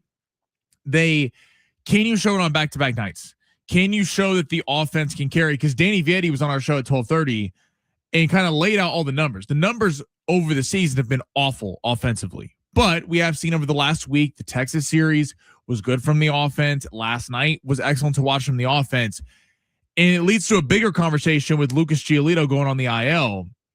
We're still waiting on Musgrove, still waiting on Pivetta. We're hearing All-Star break, or AC was on our show yesterday talking about maybe August. So he even backing it up even more. This is going to be on the offense if they want to stay in contention. Until they can get those guys back, they have to, and with Giolito out for a little bit, the offense is going to have to carry it against this game against the Braves, against the Dodgers, against the Diamondbacks coming up, the Cubs. You're going to have to win it that way. And the offense has shown something last week. We'll see if they can do that on consecutive nights. Get greedy, sweep a series against the Braves. Like you've already won the series, and that was a huge success. When we talked about earlier this week, I believe on Monday, we were talking about this Brave series, Dodger series. I said, if you can win both series, you will hear 0 complaints from me. And that's absolutely true, but go out and sweep the Braves. Those numbers, by the way, that you're talking about, it's about as bad as it gets, if we're being honest. Padres batting average, last in Major League Baseball as a team. On base percentage, last in Major League Baseball as a team. Slugging percentage, last in Major League Baseball as a team. Runs scored this year, not last, second to last in Major League Baseball as a team. It's been bad. It's been brutal, but maybe it's turning around. I said it yesterday, and everyone wanted to laugh at me and said I was looking too far into things. It does feel like the offense is turning a bit of a corner. I think last night in a big way, especially with the big 3 getting it done. Jackson Merrill, Fernando Tatis Jr., Nando with the home run in the 7th, Manny with the walk-off hit, scoring Jackson Merrill. It was the big 3 who got it done. They actually had offense against a starting pitcher. Right. When the offense has shown out this year, they showed it on the broadcast last night. I believe they're, since 2023 or 2024, behind the Braves in runs scored 7 innings or later. So it's a testament to the Padres that they don't roll over and die and they keep fighting in these games, but you have to give yourself some leads. And that's what the Padres were able to. They got down yesterday, but were able to climb back. But the Padres have to jump out on teams because that's ideally how AJ Preller built this roster, to get a lead, hand it to the bullpen, and hopefully it lights out. All right, text line. JP Sears can mess up a wet dream. JP stands for just practicing. He was never meant to go pro level. Sears is descriptive of how the Padres get seared every time he pitches. Well done, text Look line. at that. Look, JP Sears, but that's the thing. What are you expecting from him? I'm expecting him to go 3 or 4 innings, give up 5 runs. Right. JP Sears, if JP Sears gives up 3 runs tonight, it's a solid outing for him. Sure. If he goes 5 and gives up 3, sign me up for that right now. That would be incredible. I don't think it's going to happen. The Padres offense is going to need to score 7 or 8 runs tonight to win this game. And they can do it. Clearly, they've shown that. But can you do it consistently? That's the question. And it'd be great to do it tonight, especially heading into a series with the Dodgers. All right. Quick break here. On the other side, some awesome sound from Eddie Hearn. Man, this Eddie Hearn, Dana White thing going back and forth with each other. Eddie Hearn is so funny. It is funny. So we'll play that for you and get into a conversation about the state of the UFC right now. I think it's in kind of a tedious position. Let's talk about it on the other side. It's San Diego Sports 760 live on the iHeartRadio app.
Sports sponsored by Anderson Plumbing, Heating, and Air. Manny Machado plays hero last night in the 10th inning with the walk-off win. Pods looking for the sweep today against Atlanta. Martin Perez will be going for Atlanta, while JP Sears will be getting the ball for San Diego after Lucas Giolito got put on the IL. And then we got Austin Reeves, 4-year, $185 million max level deal to return to the Los Angeles Lakers. Per Shams Charania, Detroit was interested in offering him a max deal in free agency. And then the World Cup right now, the Swiss are up 2-0 over Canada, and Bosnia is currently leading Qatar 2-1. Choosing the right home service company isn't just about fixing what's broken. It's about trusting who's in your home. That's why homeowners count on Anderson for friendly, professional service that keeps everything running right. Visit AndersonPHA.com.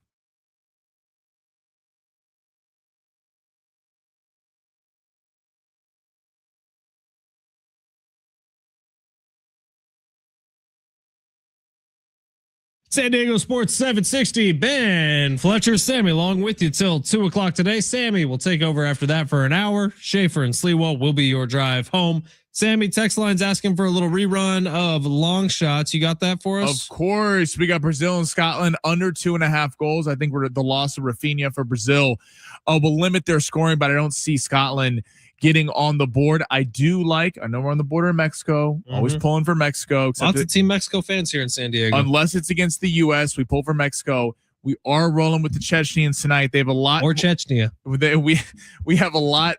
They have a lot more on the line tonight than Mexico does because Mexico is already through in the group. And then I like Seattle on the money line. Brian Wu going against Ashcraft for Pittsburgh. So I like the Mariners to get it done. Sweet, we like it. 858. Hope that helps. All right, Eddie Hearn. If it's a name you're not familiar with, huge in boxing.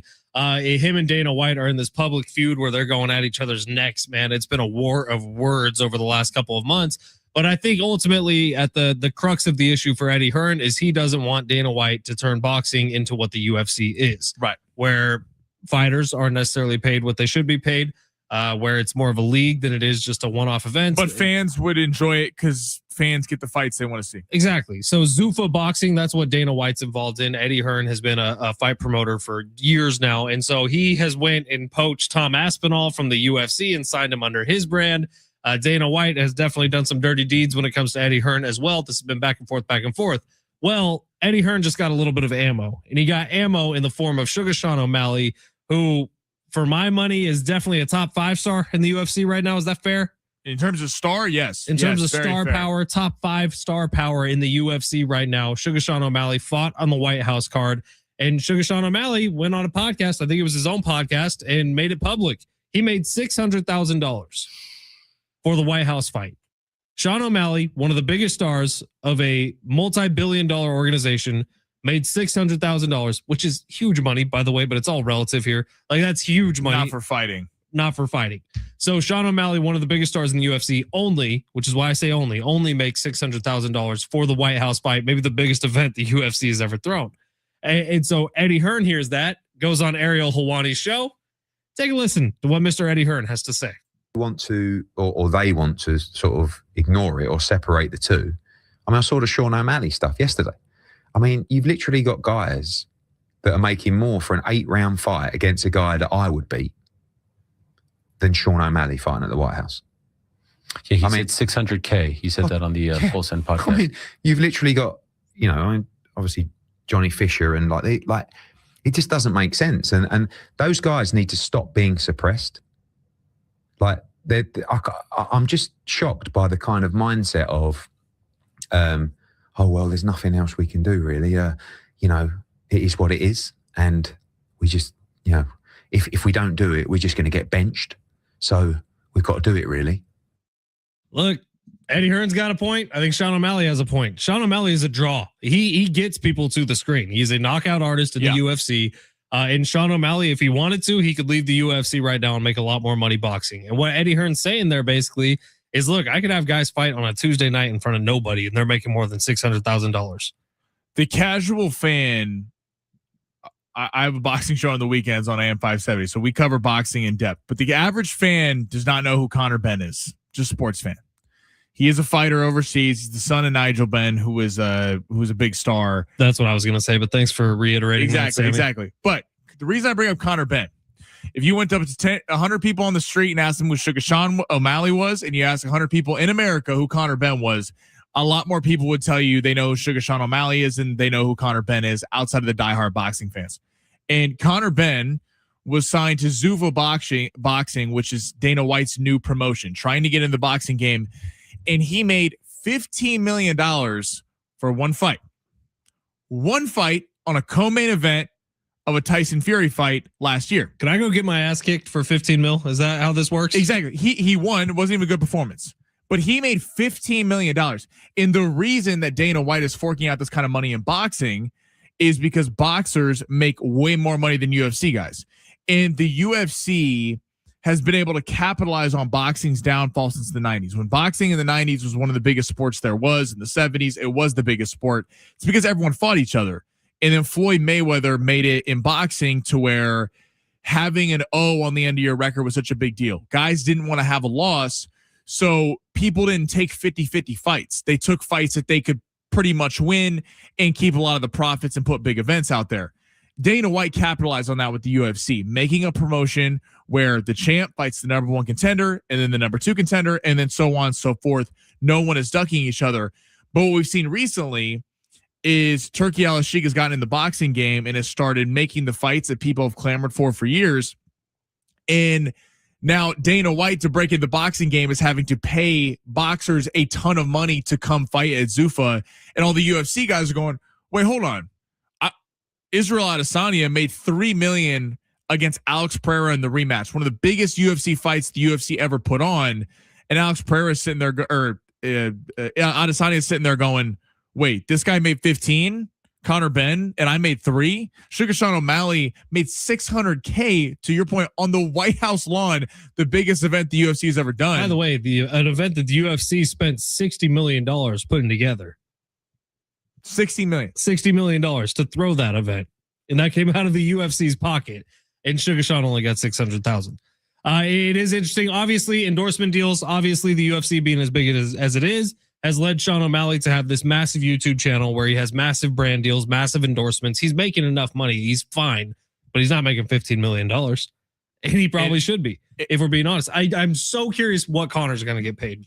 Oh, Connor's going to make a ton of money. But what's he going to get paid for his return from the UFC? I'm saying, what is that base salary? Is it going to be $10 million? Because I feel like if it's anything less than that, he wouldn't have done it. I bet Connor will check in around 30 million or more, because Conor McGregor, when he fights, it's going to be a spectacle. He's like Tiger in golf. He doesn't move the needle. He is the needle. People who don't watch a single UFC event all year will go, oh wait, Conor McGregor's fighting tonight. That's the kind of star that Conor McGregor is. But it is so funny watching. I mean, boxing UFC with the promoters going back and forth, it's vintage stuff. But people wonder why we get crossover events. This all started with Mayweather McGregor. Right. McGregor, perfect example, was not getting paid what he felt like he should get paid for his stardom. He's like, I'll go fight Floyd Mayweather in boxing, lose, and make hundreds of millions of dollars because of my name and Floyd Mayweather's name. That's why you're seeing a lot of MMA fighters go box. And it's not really being reciprocated where boxers go to the MMA because there's no money in it. They can make more money fighting and boxing. It's a wild world, man. It's a wild world getting your ass kicked for money. But it's very lucrative if you're with the right people.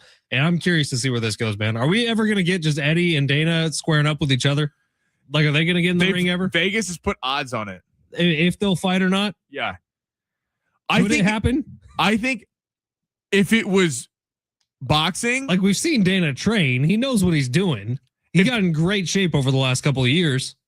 If this was MMA, I think Dana wins. If this is boxing, I think Eddie Hearn wins. Well, yeah, Eddie handles business if it's boxing, but Dana he's been in the gym, man. He's been working for MMA. Remember when our friend Oscar De La Hoya was trying to fight Dana White? Did that happen?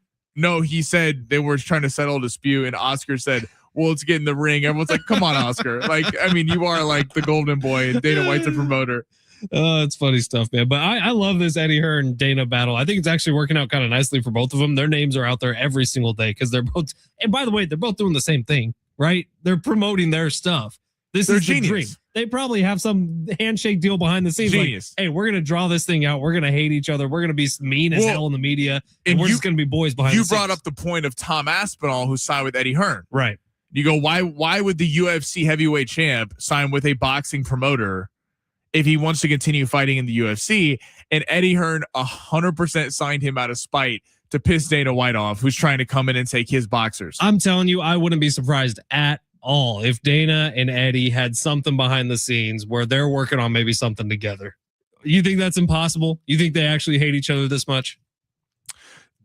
I don't know. They do not like each other. It seems like it, but they're helping each other out right now. The crazy part, Eddie Hearn has been talked about more in the last 3 months than he ever has in his entire career. The crazy part is Dana White coming in the boxing game has forced the other boxing promoters, because Dana White has been building something in boxing, to actually work together, because they don't want Dana White to come and just make a UFC of boxing. Just give the fights we want to see. 100%.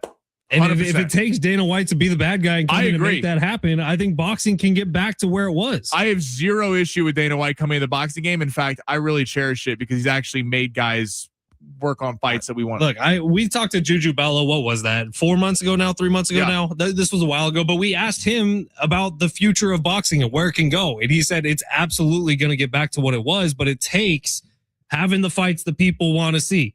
We need Joshua Fury, right? We need something big to happen again. Dana White was saying he wants that fight in the States. It's like, they're both British heavyweights. That should probably be in Wembley in London. Put it in Vegas, man. Come on. Let's go. Hey, we'll go cover live. Yeah, it'd be awesome, dude. San Diego Sports 760. We'll take a quick break here. We got a couple YouTube chats I want to get to on our way out. Maybe some ideas for you to go watch the Team Mexico game. That's later today, right? Mexico? Yes, 6 o'clock, I believe. If you want to watch party, we got a couple different places around San Diego. We can. People don't like that I picked the Chechens today. I don't like that you picked the Chechens. I'm rooting for Mexico. I'm giving honest bets. I'm telling you, I thought for sure you were taking the draw, and then you were like, "Yep, Chechnya money line, book it." I was a little surprised. All right, San Diego Sports 760. We'll be right back. Close this thing out. Coming up next, live on the iHeartRadio app.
Can we get weird for a second here? Is that okay with everybody?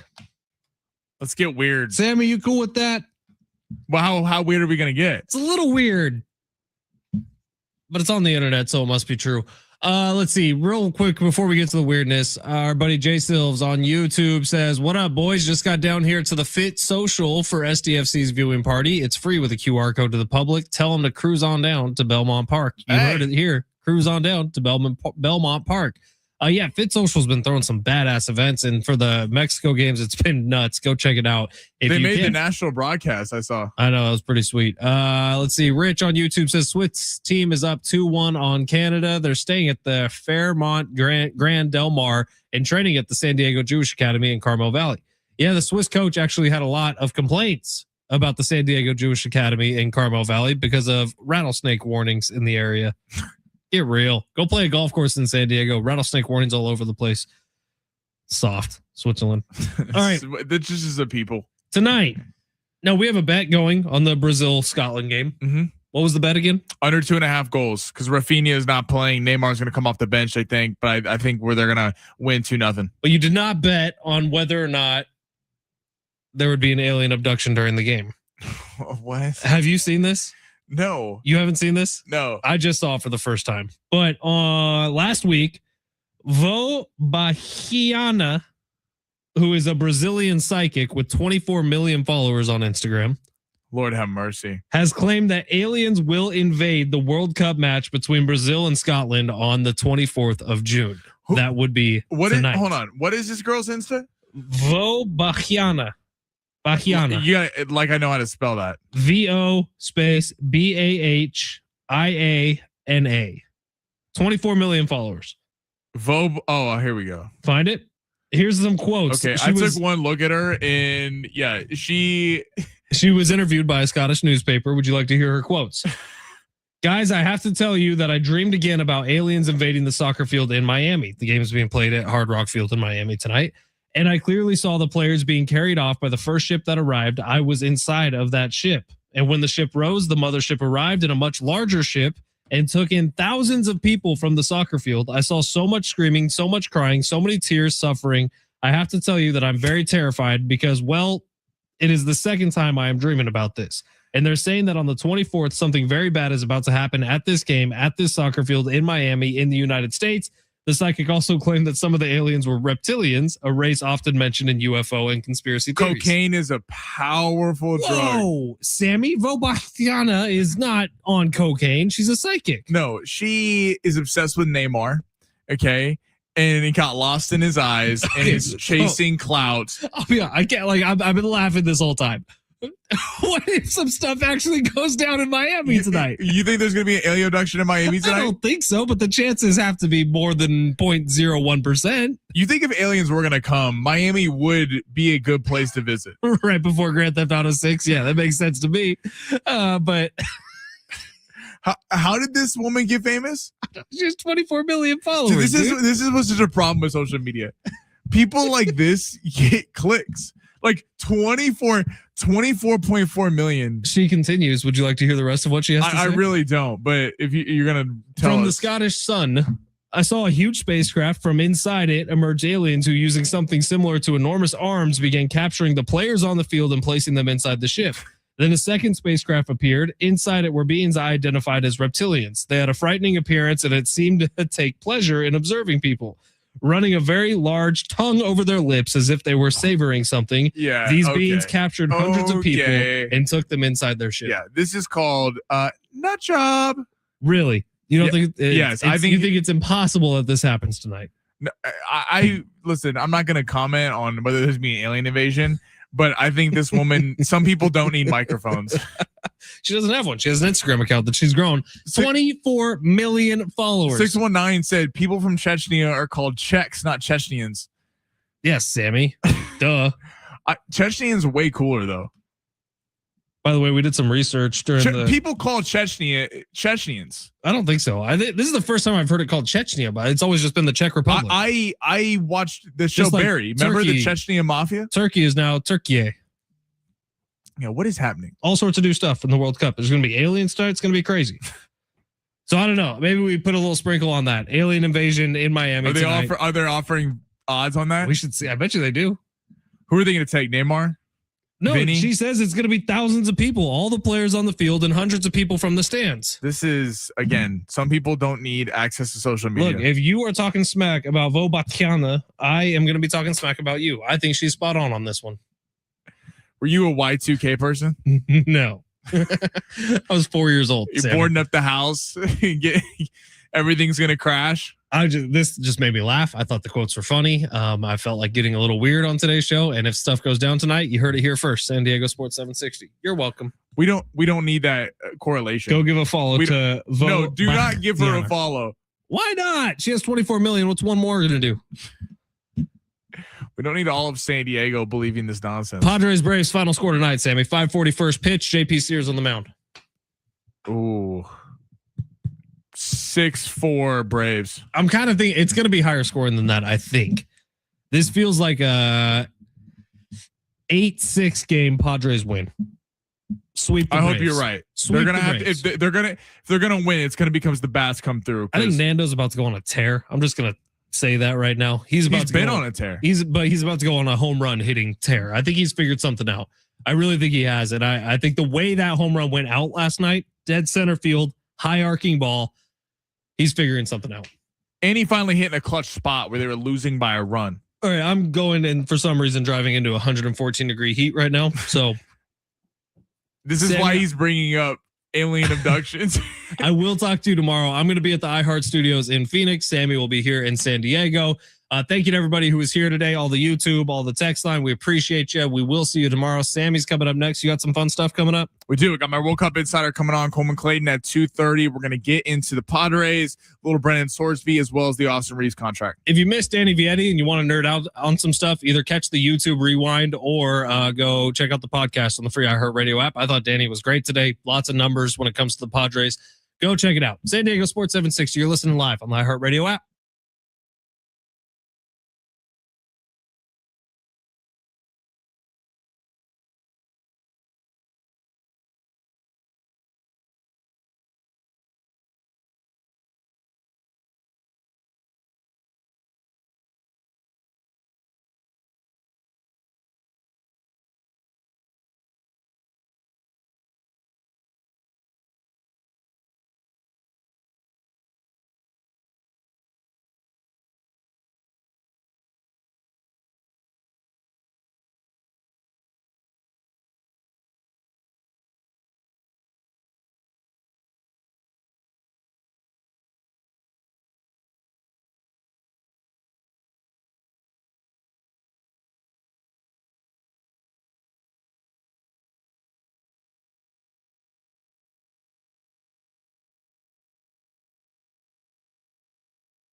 The sport is sponsored by Lowe's. Padres and Braves are getting set for game 3 of their series tonight down at Petco. It's going to be Martin Perez going for the Braves and JP Sears going for the Padres. First pitch is at 6:40. The NBA's got round 2 of their draft tonight. And also in NBA news, the Lakers and Austin Reeves have agreed to sign a 4-year, $185 million max deal. At World Cup, we got a couple scores that just went final. Bosnia defeated Qatar 3-1, and Switzerland defeated Canada 2-1. Coming up, you can later today at 5:30, you can hear Mexico's match right here on San Diego Sports 760. Upgrade your cookout game this July 4th at Lowe's. Save $50 on select Pit Boss DX Smart Electric Smokers. Now just $249. Valid through 6/24 while supplies last. Selection varies by location. Going long with Sammy. That's going to be hot. In depth on the story of the day. Plus, it's warm in the hot seat. Now, it's Sammy Long.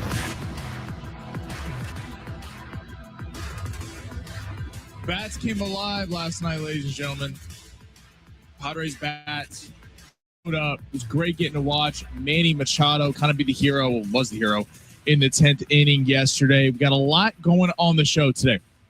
Coleman Clayton, been checking in with him, our World Cup insider all throughout the World Cup and having him on weekly. He'll be joining at 2:30, covering everything. Team USA's outlook. Looking right now with Bosnia just getting a win, as Brent mentioned in his update. Bosnia and the U.S. might be the game in the round of 32. How does that look for Team USA? Can they advance a ways? Lake Show, Austin Reeves back in La La Land, 4 years, $185 million. We're going to get to that in about 15 minutes. Plus, Brennan Sorsby denied by the NFL. Oh, we'll get to that as well as some NBA draft stuff. I'll start with the Padres. Big win yesterday. It was an exciting win in that there were multiple times through that game. Like I was watching it last night and I was sitting there like when they got down 4-0, I'm like, okay, here we go. We're going to be sitting here talking about on the show today, once again, not responding after a big win in game 1 against the Braves 1-0. And then you give the Padres a lot of credit. They fight back in that game, tie it, take the lead 5-4, and the Braves come firing back. And when it's looking like they're going to lose 6-5 and the offense really being anemic outside of one inning, Tatis comes up with the huge shot there late in the game, and then Machado putting the pressure on late was huge. It was just exciting to see them win a game against a good team that was due to their offense.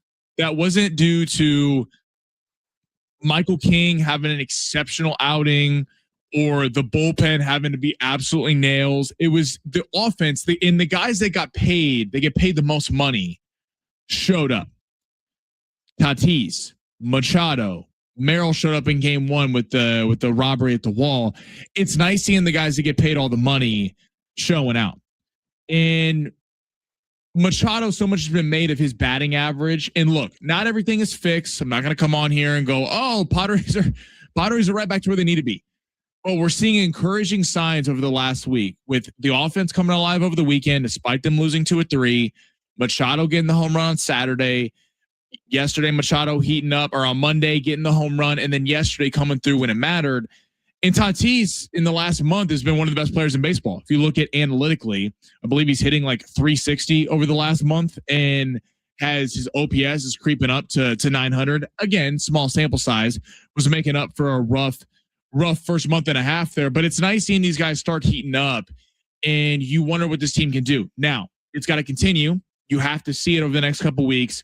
Looking for the sweep today. And this is another game today that you're going to have to win with offense. JP Sears gets called up because Lucas Giolito goes on the IL.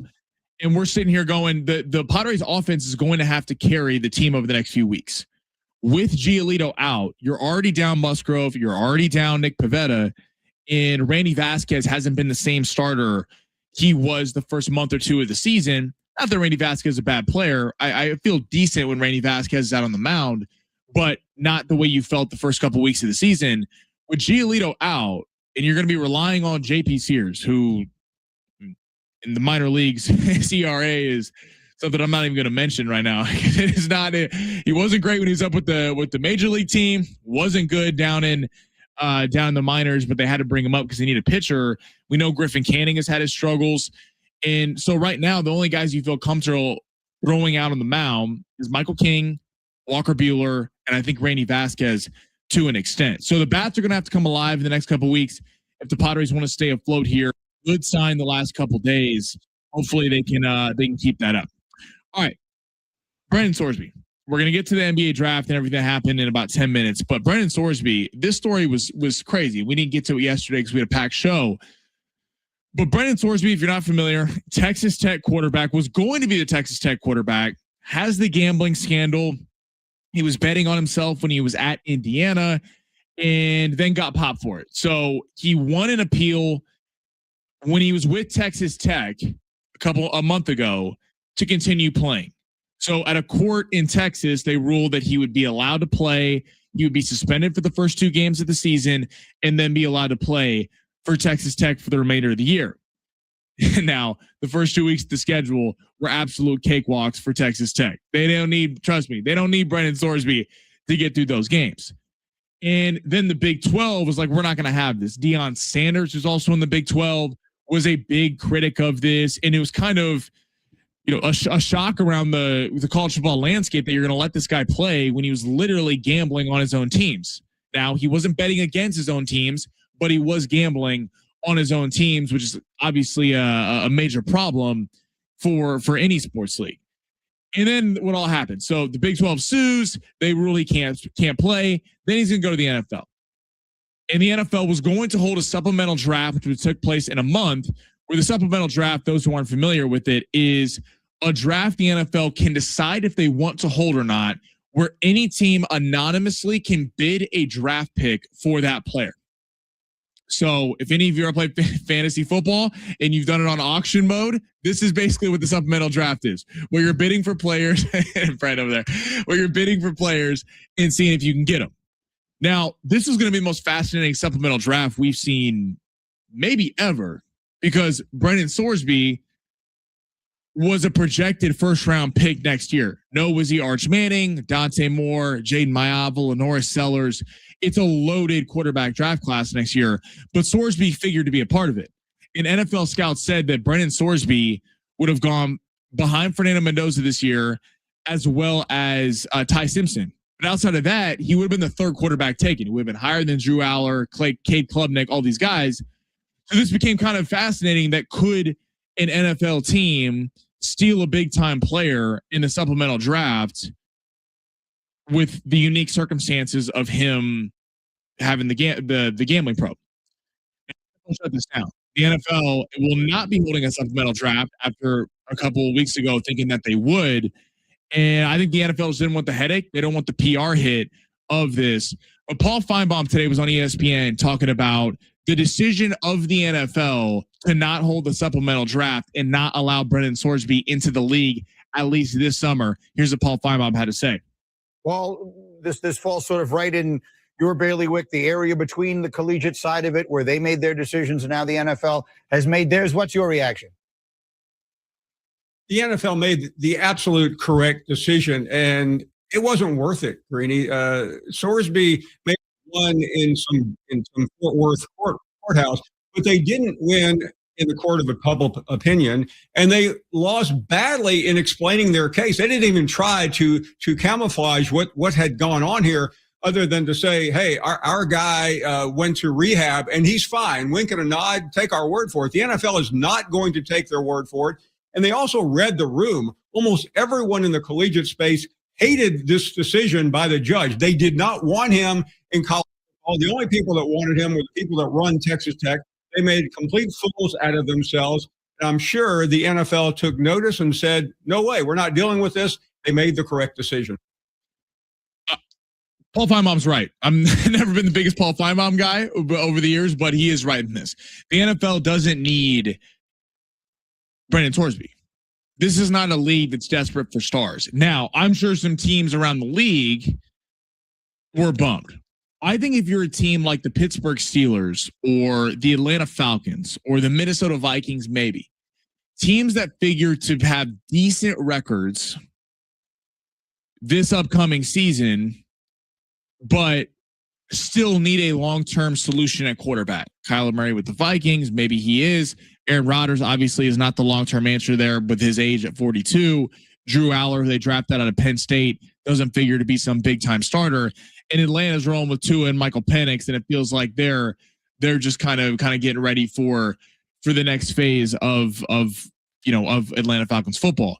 But Sorsby was a unique case, and that these teams that figure to have maybe 7 wins, 8 wins, 9 wins, who are not going to be picking at the top next year, might have stolen a first-round pick at quarterback for a 4th-round pick or a 3rd-round pick in the supplemental draft.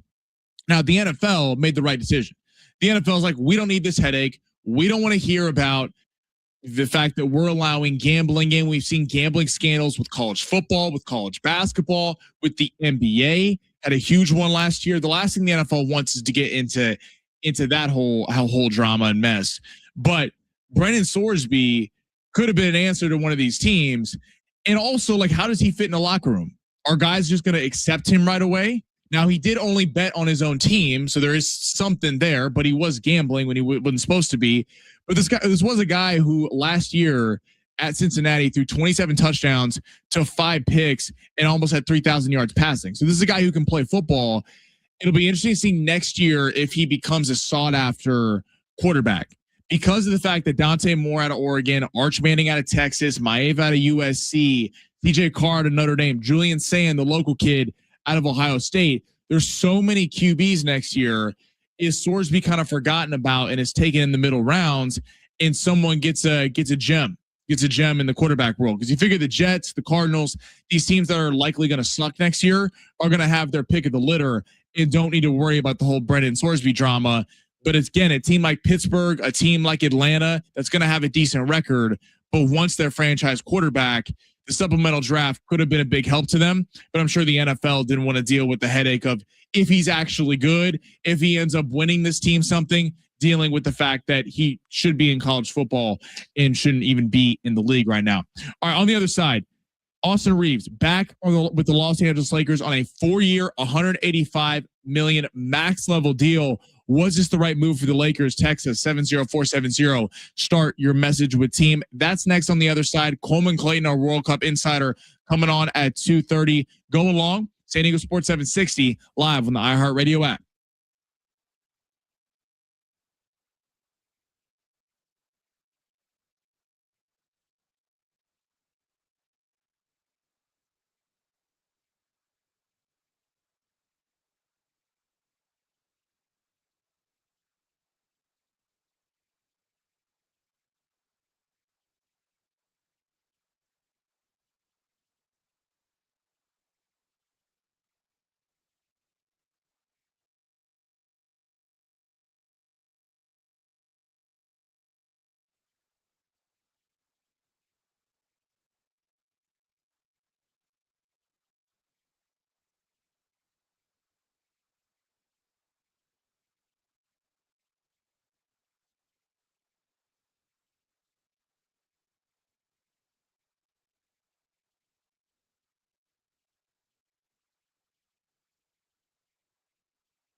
Our iHeartRadio Music Festival is back. Live performances by the Goo Goo Dolls, Kenny Chesney, Lainey Wilson, Snoop, Weezer, and more. September 18th and 19th at T-Mobile Arena in Vegas. 2 nights, 1 stage.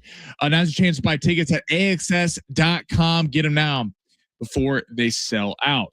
NBA draft was fun last night. It was Darren Peterson talking about how the Wizards are going to regret not taking him number 1. This NBA draft was very exciting in that you feel like in the lottery, there's so many talented players, even guys you got to take in the 20s, like Phylon going to the Sixers. I liked the Lakers edition of Carr. Even Isaiah Evans from Duke is still there tonight because there was so much freshman talent this year that ended up coming out. I think you're going to see a lot more first round picks play impactful minutes in the NBA this year. Where that's not always the case. Usually it's the top 5, top 10 guys, and then not a lot past that. But the Lakers signed Austin Reeves today, 4 years, $185 million contract, max level deal. Now he did not get that 5th year. The Lakers could have paid him 5 years, $241 million. It came out today. There were going to be the Detroit Pistons were very interested in possibly adding him to that team to play alongside Cade Cunningham. But Stephen A. Smith today on First Take had a strong opinion about Austin Reeves being back with the Lakers and whether this is the right move. Here's what Stephen A. had to say. He deserves the money, worked hard, 28 years of age, paid his dues, been averaging over 20 the last 2 games, averaged nearly 24 this year, shot nearly 50% from the field, over 36% from 3-point range. The brother can ball. So as a talent, particularly in today's NBA's economy, he deserves every penny. Major props and congratulations to him. Just know that the Lakers ain't winning a damn thing. Not unless they keep LeBron. Not unless they keep LeBron. Let me tell you something right now. Marcus Morris and Markieff Morris may not put it the way I'm going to put it, but I'm going to put it where the goats can get it. You got opposing teams that are salivating at the thought of being guarded by Luka Doncic and Austin Reeves. They don't strike fear in anybody defensively. They can score on anybody. We know how elite they are offensively, but they can't stop a cold. And so because of that, you need somebody with the playmaking ability, the savvy veteranship, the leadership, the championship pedigree that is a LeBron James. If you don't keep LeBron James, the Lakers ain't going to make any noise in the West with just those 2 dudes. It's not going to happen. I'm just telling you that right now. Austin Reeves deserved his bag, but it's even more important than ever that they keep LeBron James. I could not disagree more to Stephen A. Smith. Now, big time Laker news. Big time Laker news means Chino Iglesias making another appearance. Ain't nothing wrong with a little heat. Look at that. Look at Brent getting it ready. What's up, Chino? Ain't nothing wrong with a little heat. Do you? All right. So first, look at the deal. 4 years, $185 million. What's your first reaction to Reeves being back in the purple and gold? Congratulations. Right. I think that Luka was a part of this because of the camaraderie that they have on and off the court. It's like, I need to have my guy. And I think AR is his guy. I think Jackson Hayes is his guy. And to an extent, I think LeBron is his guy. Right. And I think LeBron, if we can get him to commit, give us a couple of years and understand, I think if anything, LeBron's maturity throughout this last season showed me that he is willing to take that tertiary role, not a secondary role. He's like, look, I get it. This is Luka's team now, but I still am a major factor. If we can all be healthy and hit that floor, give me the 4th quarter so I can close it out kind of vibe. I think we're going to be all right. That's where I agree with that big-headed, overpaid Stephen A. Smith. LeBron back on a minimum, amazing. I'm with you. You're never going to hear me complain. He's an unbelievable player for all the reasons you just laid out.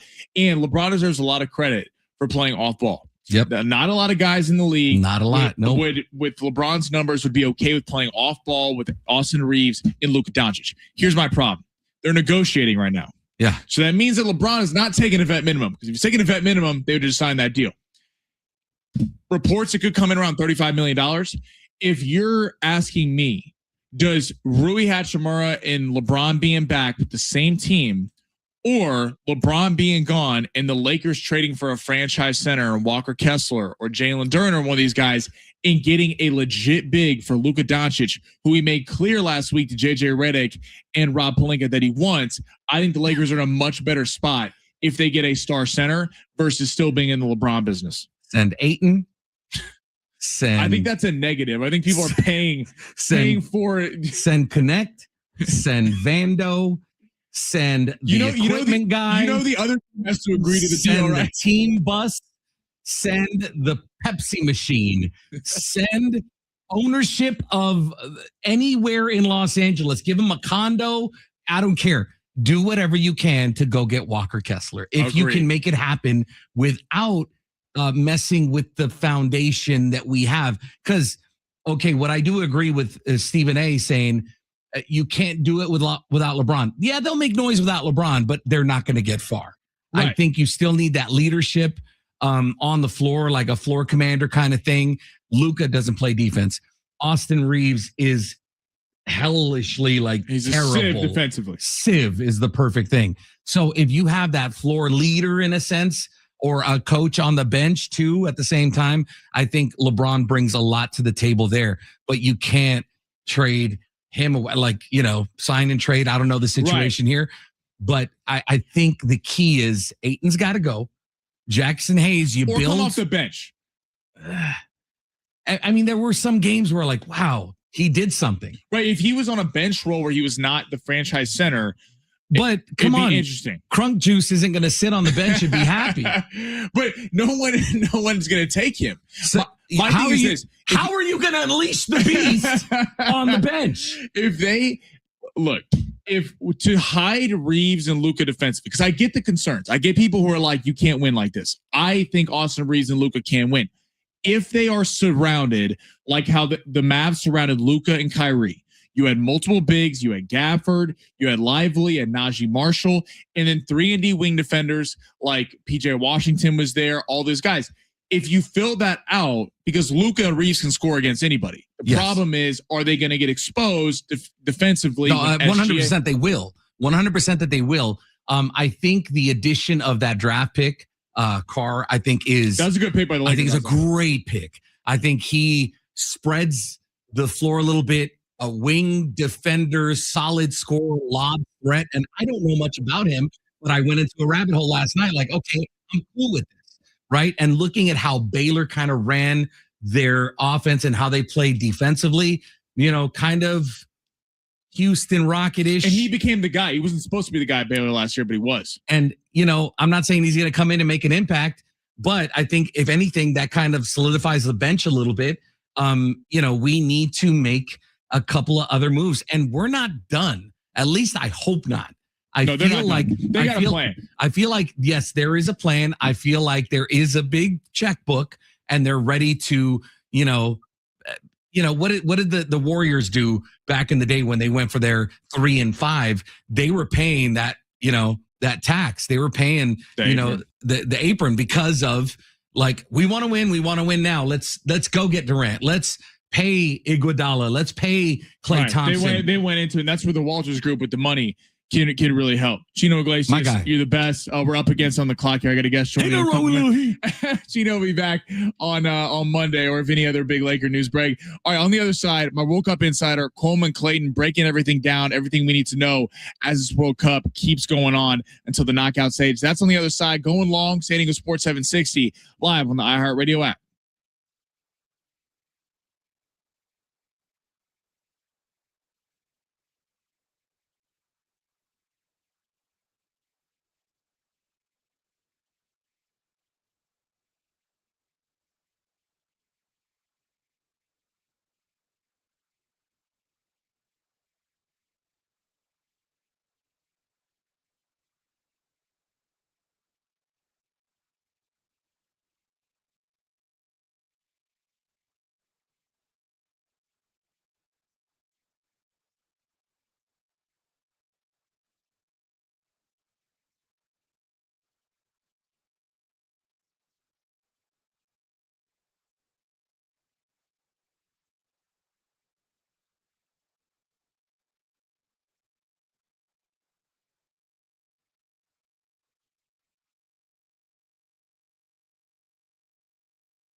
This report is sponsored by Discover. The Padres and Braves are getting set for Game 3 of their series tonight down at Petco Park. It's going to be Martin Perez going for Atlanta and JP Sears going for the Padres. First pitch is at 5:40 tonight. I said 6:40 earlier. My bad. NBA draft round 2 is tonight starting at 5 o'clock. And the Lakers and Austin Reeves agreed to sign a 4-year, $185 million max deal. In World Cup, we've got a couple finals from earlier today. Canada defeated Switzerland 2-1 and Bosnia defeated Qatar 3-1. Coming up at 5:30 right here on San Diego Sports 760, you can hear Mexico's match. Like I said, pre-match coverage will begin right here at 5:30. When you hear a good idea, it's natural to do a double take. That's what you might do when you hear Discover will automatically double all the cash back you've earned on your credit card at the end of your first year with Cashback Match. See terms at discover.com/credit card. Ain't nothing wrong with a little heat. Getting warm around here. Light the fires, Big Daddy. Who's next in the hot seat? Our World Cup insider, Coleman Clayton. Go give him a follow on Instagram, C_. Coleman, what's up, dude? How you doing? Yo, what's going on, Sammy? Happy Wednesday. Thanks for coming back to the show, man. People of you're our new World Cup star on the text line. Let's go. I love it. All right, so let's start with Team USA, then we'll kind of work our way around this entire World Cup. The kind of drama that's been building ahead of this game against Turkey, because it doesn't mean anything for America. They're already the number 1 seed in the group in advancing. So for the players, Tyler Adams, Balogun, Chris Richards, and Anthony Robinson all have a yellow card. And if they got another yellow card, they could be suspended for part of their round of 32 matchup. Pulisic coming off the injury. If you were Pochettino, would you play any of these guys on Thursday or no? I think you have to. I think you just have to keep team chemistry at a high with this team. They are facing Turkey. Turkey have had a really underwhelming World Cup so far, but they're still not a team to completely just forget about. You're sure in on the bracket, which is great, and they're going to take that group atop of that table. But like chemistry is just so important, and you want to keep your guys fresh.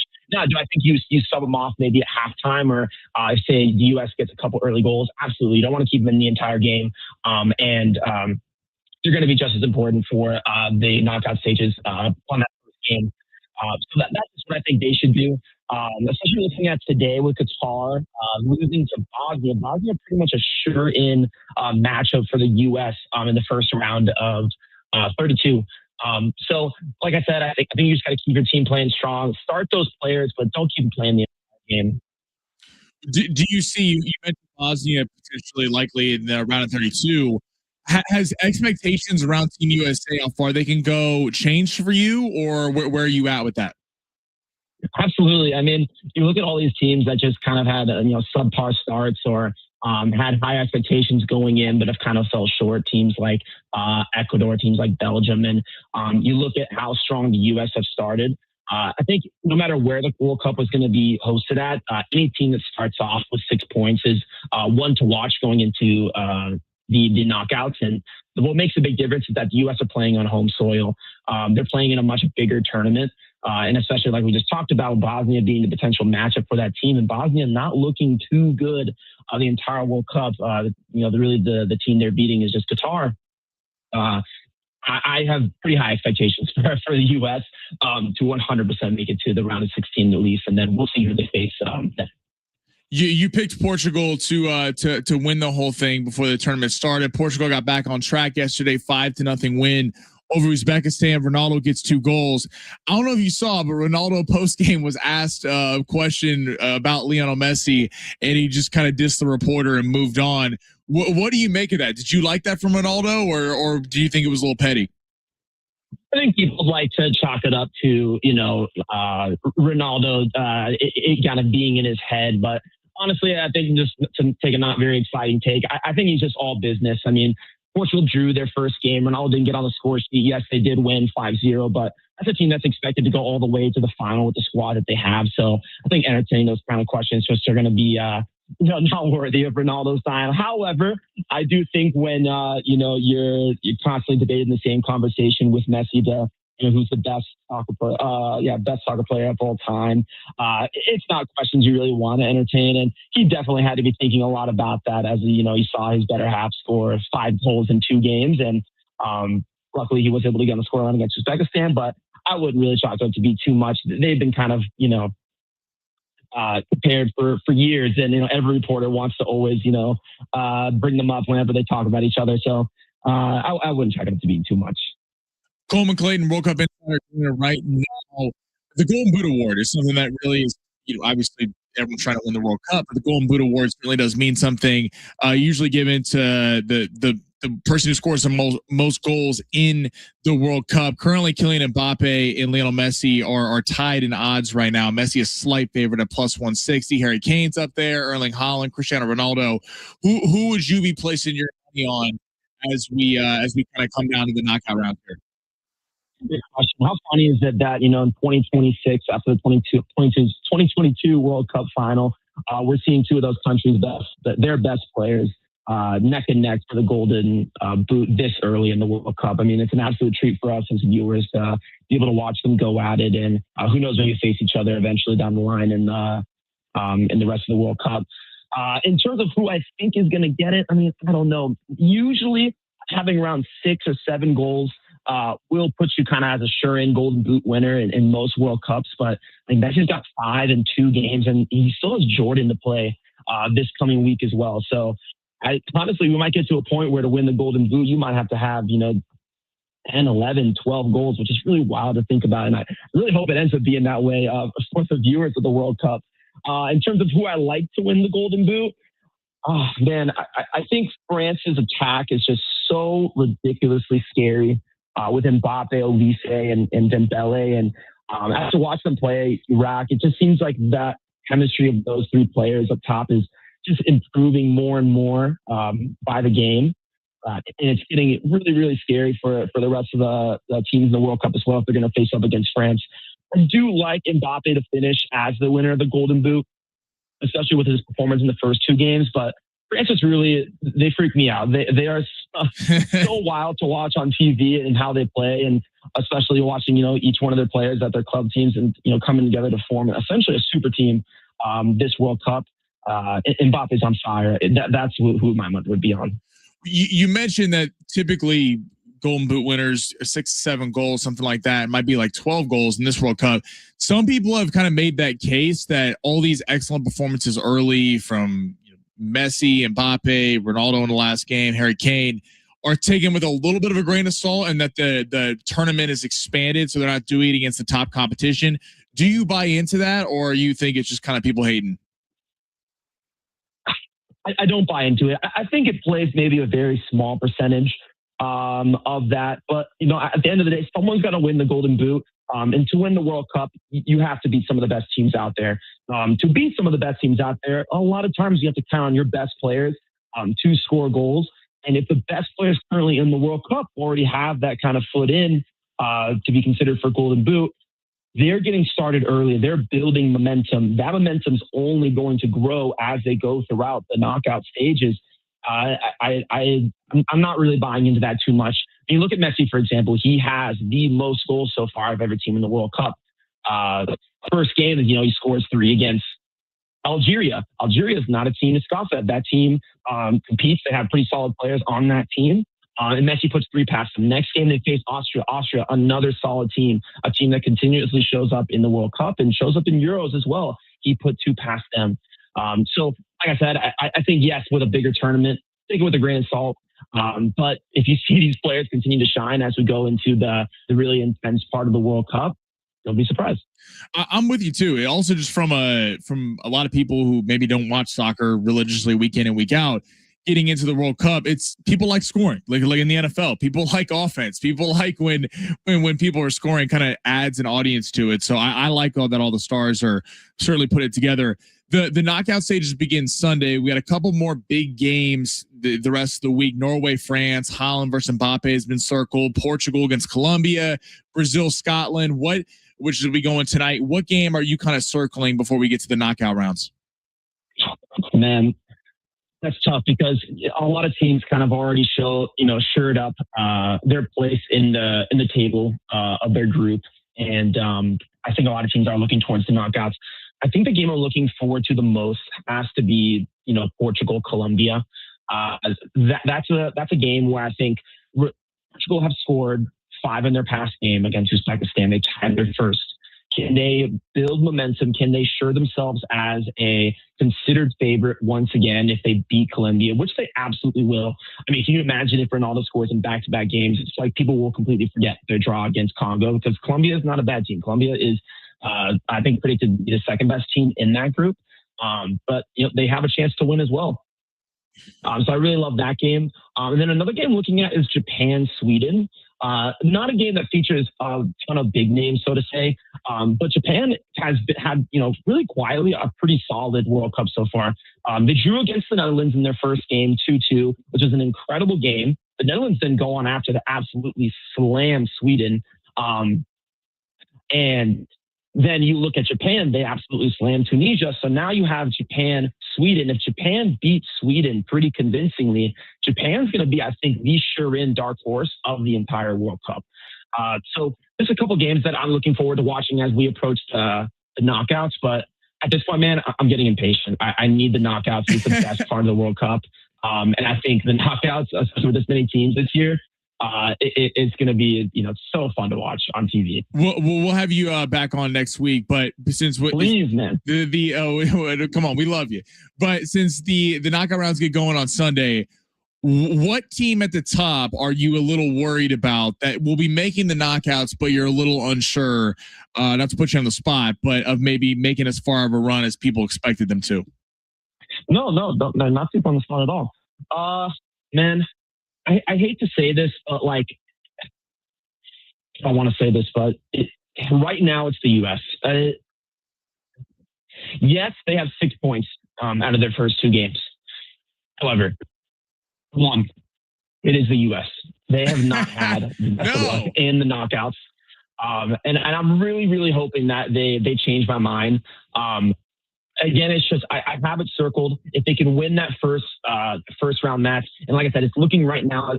Right now it's going to be Bosnia, and Bosnia is not Belgium. Bosnia is not Netherlands like they faced in the past. But they are still a team not to scoff at. I mean, hey, we got Edin Dzeko on top. He's scary even at his age. So I am I wouldn't say worried. But I need to see their game. I need to see how they play. I need to see how they handle pressure. I need to see Poach's tactics as he approaches the knockouts and how he wants to approach this team. And then another thing I look at is I don't want to another team I don't want to say, but Portugal as well, man. The first podcast we did, I threw my prediction to win the entire World Cup. I need to see how this Colombia game plays out, but I really hope they make it far. But again, I have them circled with so much attention on Ronaldo and how they'll perform in the next round. No, it's fair. It's definitely fair until the USA actually proves they can do it in the knockout rounds. Definitely fair to be a little skeptical. Coleman Clayton, our World Cup insider, go shoot him a follow on Instagram, ColemanC_. I'll be posting some World Cup content there. Coleman, you're the best, brother. We'll talk next week. All right. Hey, appreciate it, Sammy. Take care, guys. The World Cup's been fun, man. I get people's I heard Sleewood and Schaefer talking yesterday about how it's a little played out, or not played out, but the everyone's ready to get to the knockouts. I'm with it, but the knockout's going to be a lot of fun, and I think there's certainly a lot of teams that have a shot to win this thing with the way that they played the last couple of weeks. All right, next crossover, Schaefer, Sleewood. That's on the other side. Going along, San Diego Sports 760 live on the iHeartRadio app.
John Shaver, Alan Sewa. We got a big show coming up today. Big show. We do. It's the big show. Yeah, It's a big show. Today's a big show. With didn't SportsCenter used to have something called the Big Show? Like Keith Olbermann and who was the one guy? Craig Kilborn. Remember Craig Kilborn hosted. Then he hosted a late night show. Yeah. Anyway, those old sports. By the way, actually, it's funny you bring that up. Oh, Dan Patrick. Yeah. Oh, DP was big. I got on a rabbit hole of those Sports Center commercials yesterday. Rabbit or rabbit? Rabbit, right? Rabbit. Rabbit, right? Yeah. Okay. Yeah. Like because a rabbit digs a hole. Yeah. Did I say rabbit? I don't know. The way you say rabbit reminds me of rabbit. Listen, we're almost to the end of the show. Exactly. The enunciation is getting rough. But I was watching all those old commercials. They were fantastic. The Cherokee. Wait, the Sports Center commercials. How about the Cherokee? I have a watch. Yeah. Cherokee Parks is like trying to what's he doing? He's trying to convince the anchors to air his highlights or something. Yes, that is fantastic. And he's like, here, take my watch. He's like trying to bribe the anchors to play What was more the Cherokee was Parks. one Albert Pujols? He's like, I'm not a machine. Oh yeah, I remember that. Absolutely. Who else? You got Dude, how LeBron. about the Bristol? Oh, the Bristol basketball team. Yeah, it was like Juwan Howard's like blocking everyone. It's just a bunch of like Swatting 40-year-old dudes, and they've got Juwan Howard. It's like, shut up and play the game. Bro, those used to be legit. You're legit. right. Those used to be awesome. Do you guys remember the Floyd Mayweather one where he would have those arguments with Brian Kenny, the one-on-one show? Oh, really? And he's just punching the boxing bag with Brian Kenny's face on it. And Brian Kenny walks in. He's like, do we have a problem? He goes, no. That's awesome. Remember the Jimmy Key one? I forget this. Like, they brought in some anchor, and they're like, I just remember like Jimmy Key. What is he, like 45? There's been some unbelievable. Here's the crazy one. Ones. Crazy one for me is this thing's like probably 20 years old. Yep. LeBron. Remember I might have been Stuart Scott that's like sitting in this like King James chair. Yeah, I remember that. And he's like, hey, have you seen my chair? He's like, no, I got no idea. Yeah. LeBron's still in the league. It's That's 20 years ago. It's insane. In his first stint in Cleveland, and he's still there. What wasn't there one with Tiger where they were like they were putting in the office? I gotta get it. There's one where somebody was on a stationary bike. Maybe it was Lance Armstrong powering ESPN's like building. Like, oh, let's go downstairs and like see why the power's out. And there's like Lance Armstrong biking. They've had some good mascot ones too. Yeah, definitely. That's good. Yeah. So, What's on the show today? That you stole our thunder. We're ranking our top 67. This is the beautiful part of the crossover is we have no idea where it's going any day. Well, here's the deal. We do have soccer tonight with pre-match coverage beginning at 5:30. So Mexico. we have a little bit of a shortened show leading into Team Mexico tonight. Yep. But we do have Kevin also, of course, joining us today. Got a lot of draft NBA stuff. Yeah. Brad Turner from the LA Times is going to join us, and he'll get into a busy 24 hours in the NBA. Busy 24. Second round today. Not that we'll do anything on the second round, but some of these top picks in the first round. And then, of course, earlier today, Reeves signed in that Extension. $185, brother. 4 years, 185. That's healthy. That is healthy eating right there. Dude, that's healthy eating after right taxes and agent.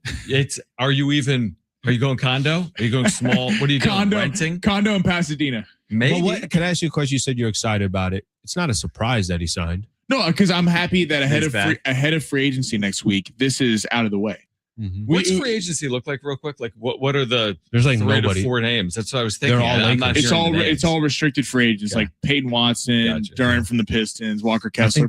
I think the actual free agents, obviously LeBron, Austin, a lot of these guys were already on the Lakers list. So it's not like it. I don't even feel like it's the way it used to be, where there used to be, here's 5-6 guys, That's and it's what I'm like saying. earth-shattering news. But I think what it will force, more teams to make deals through trades.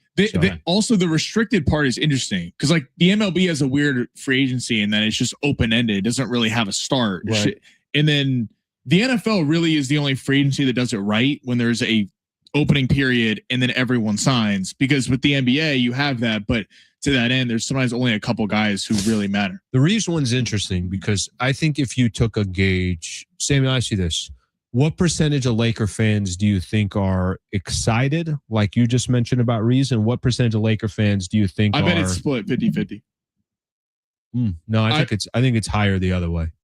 Yeah, but everyone likes to complain. If they had lost Reeves for nothing, people would be bashing the Lakers But that's not the conversation, because I think if you lost Reeves for nothing, then you literally don't know how to run a front office. Like it would be they had no choice but to do it. I just think I know we're up against here. I just think that the people who hate Reeves Reeves gets a lot of blame for things that aren't always his fault. Has he always shown up in the biggest moments? No.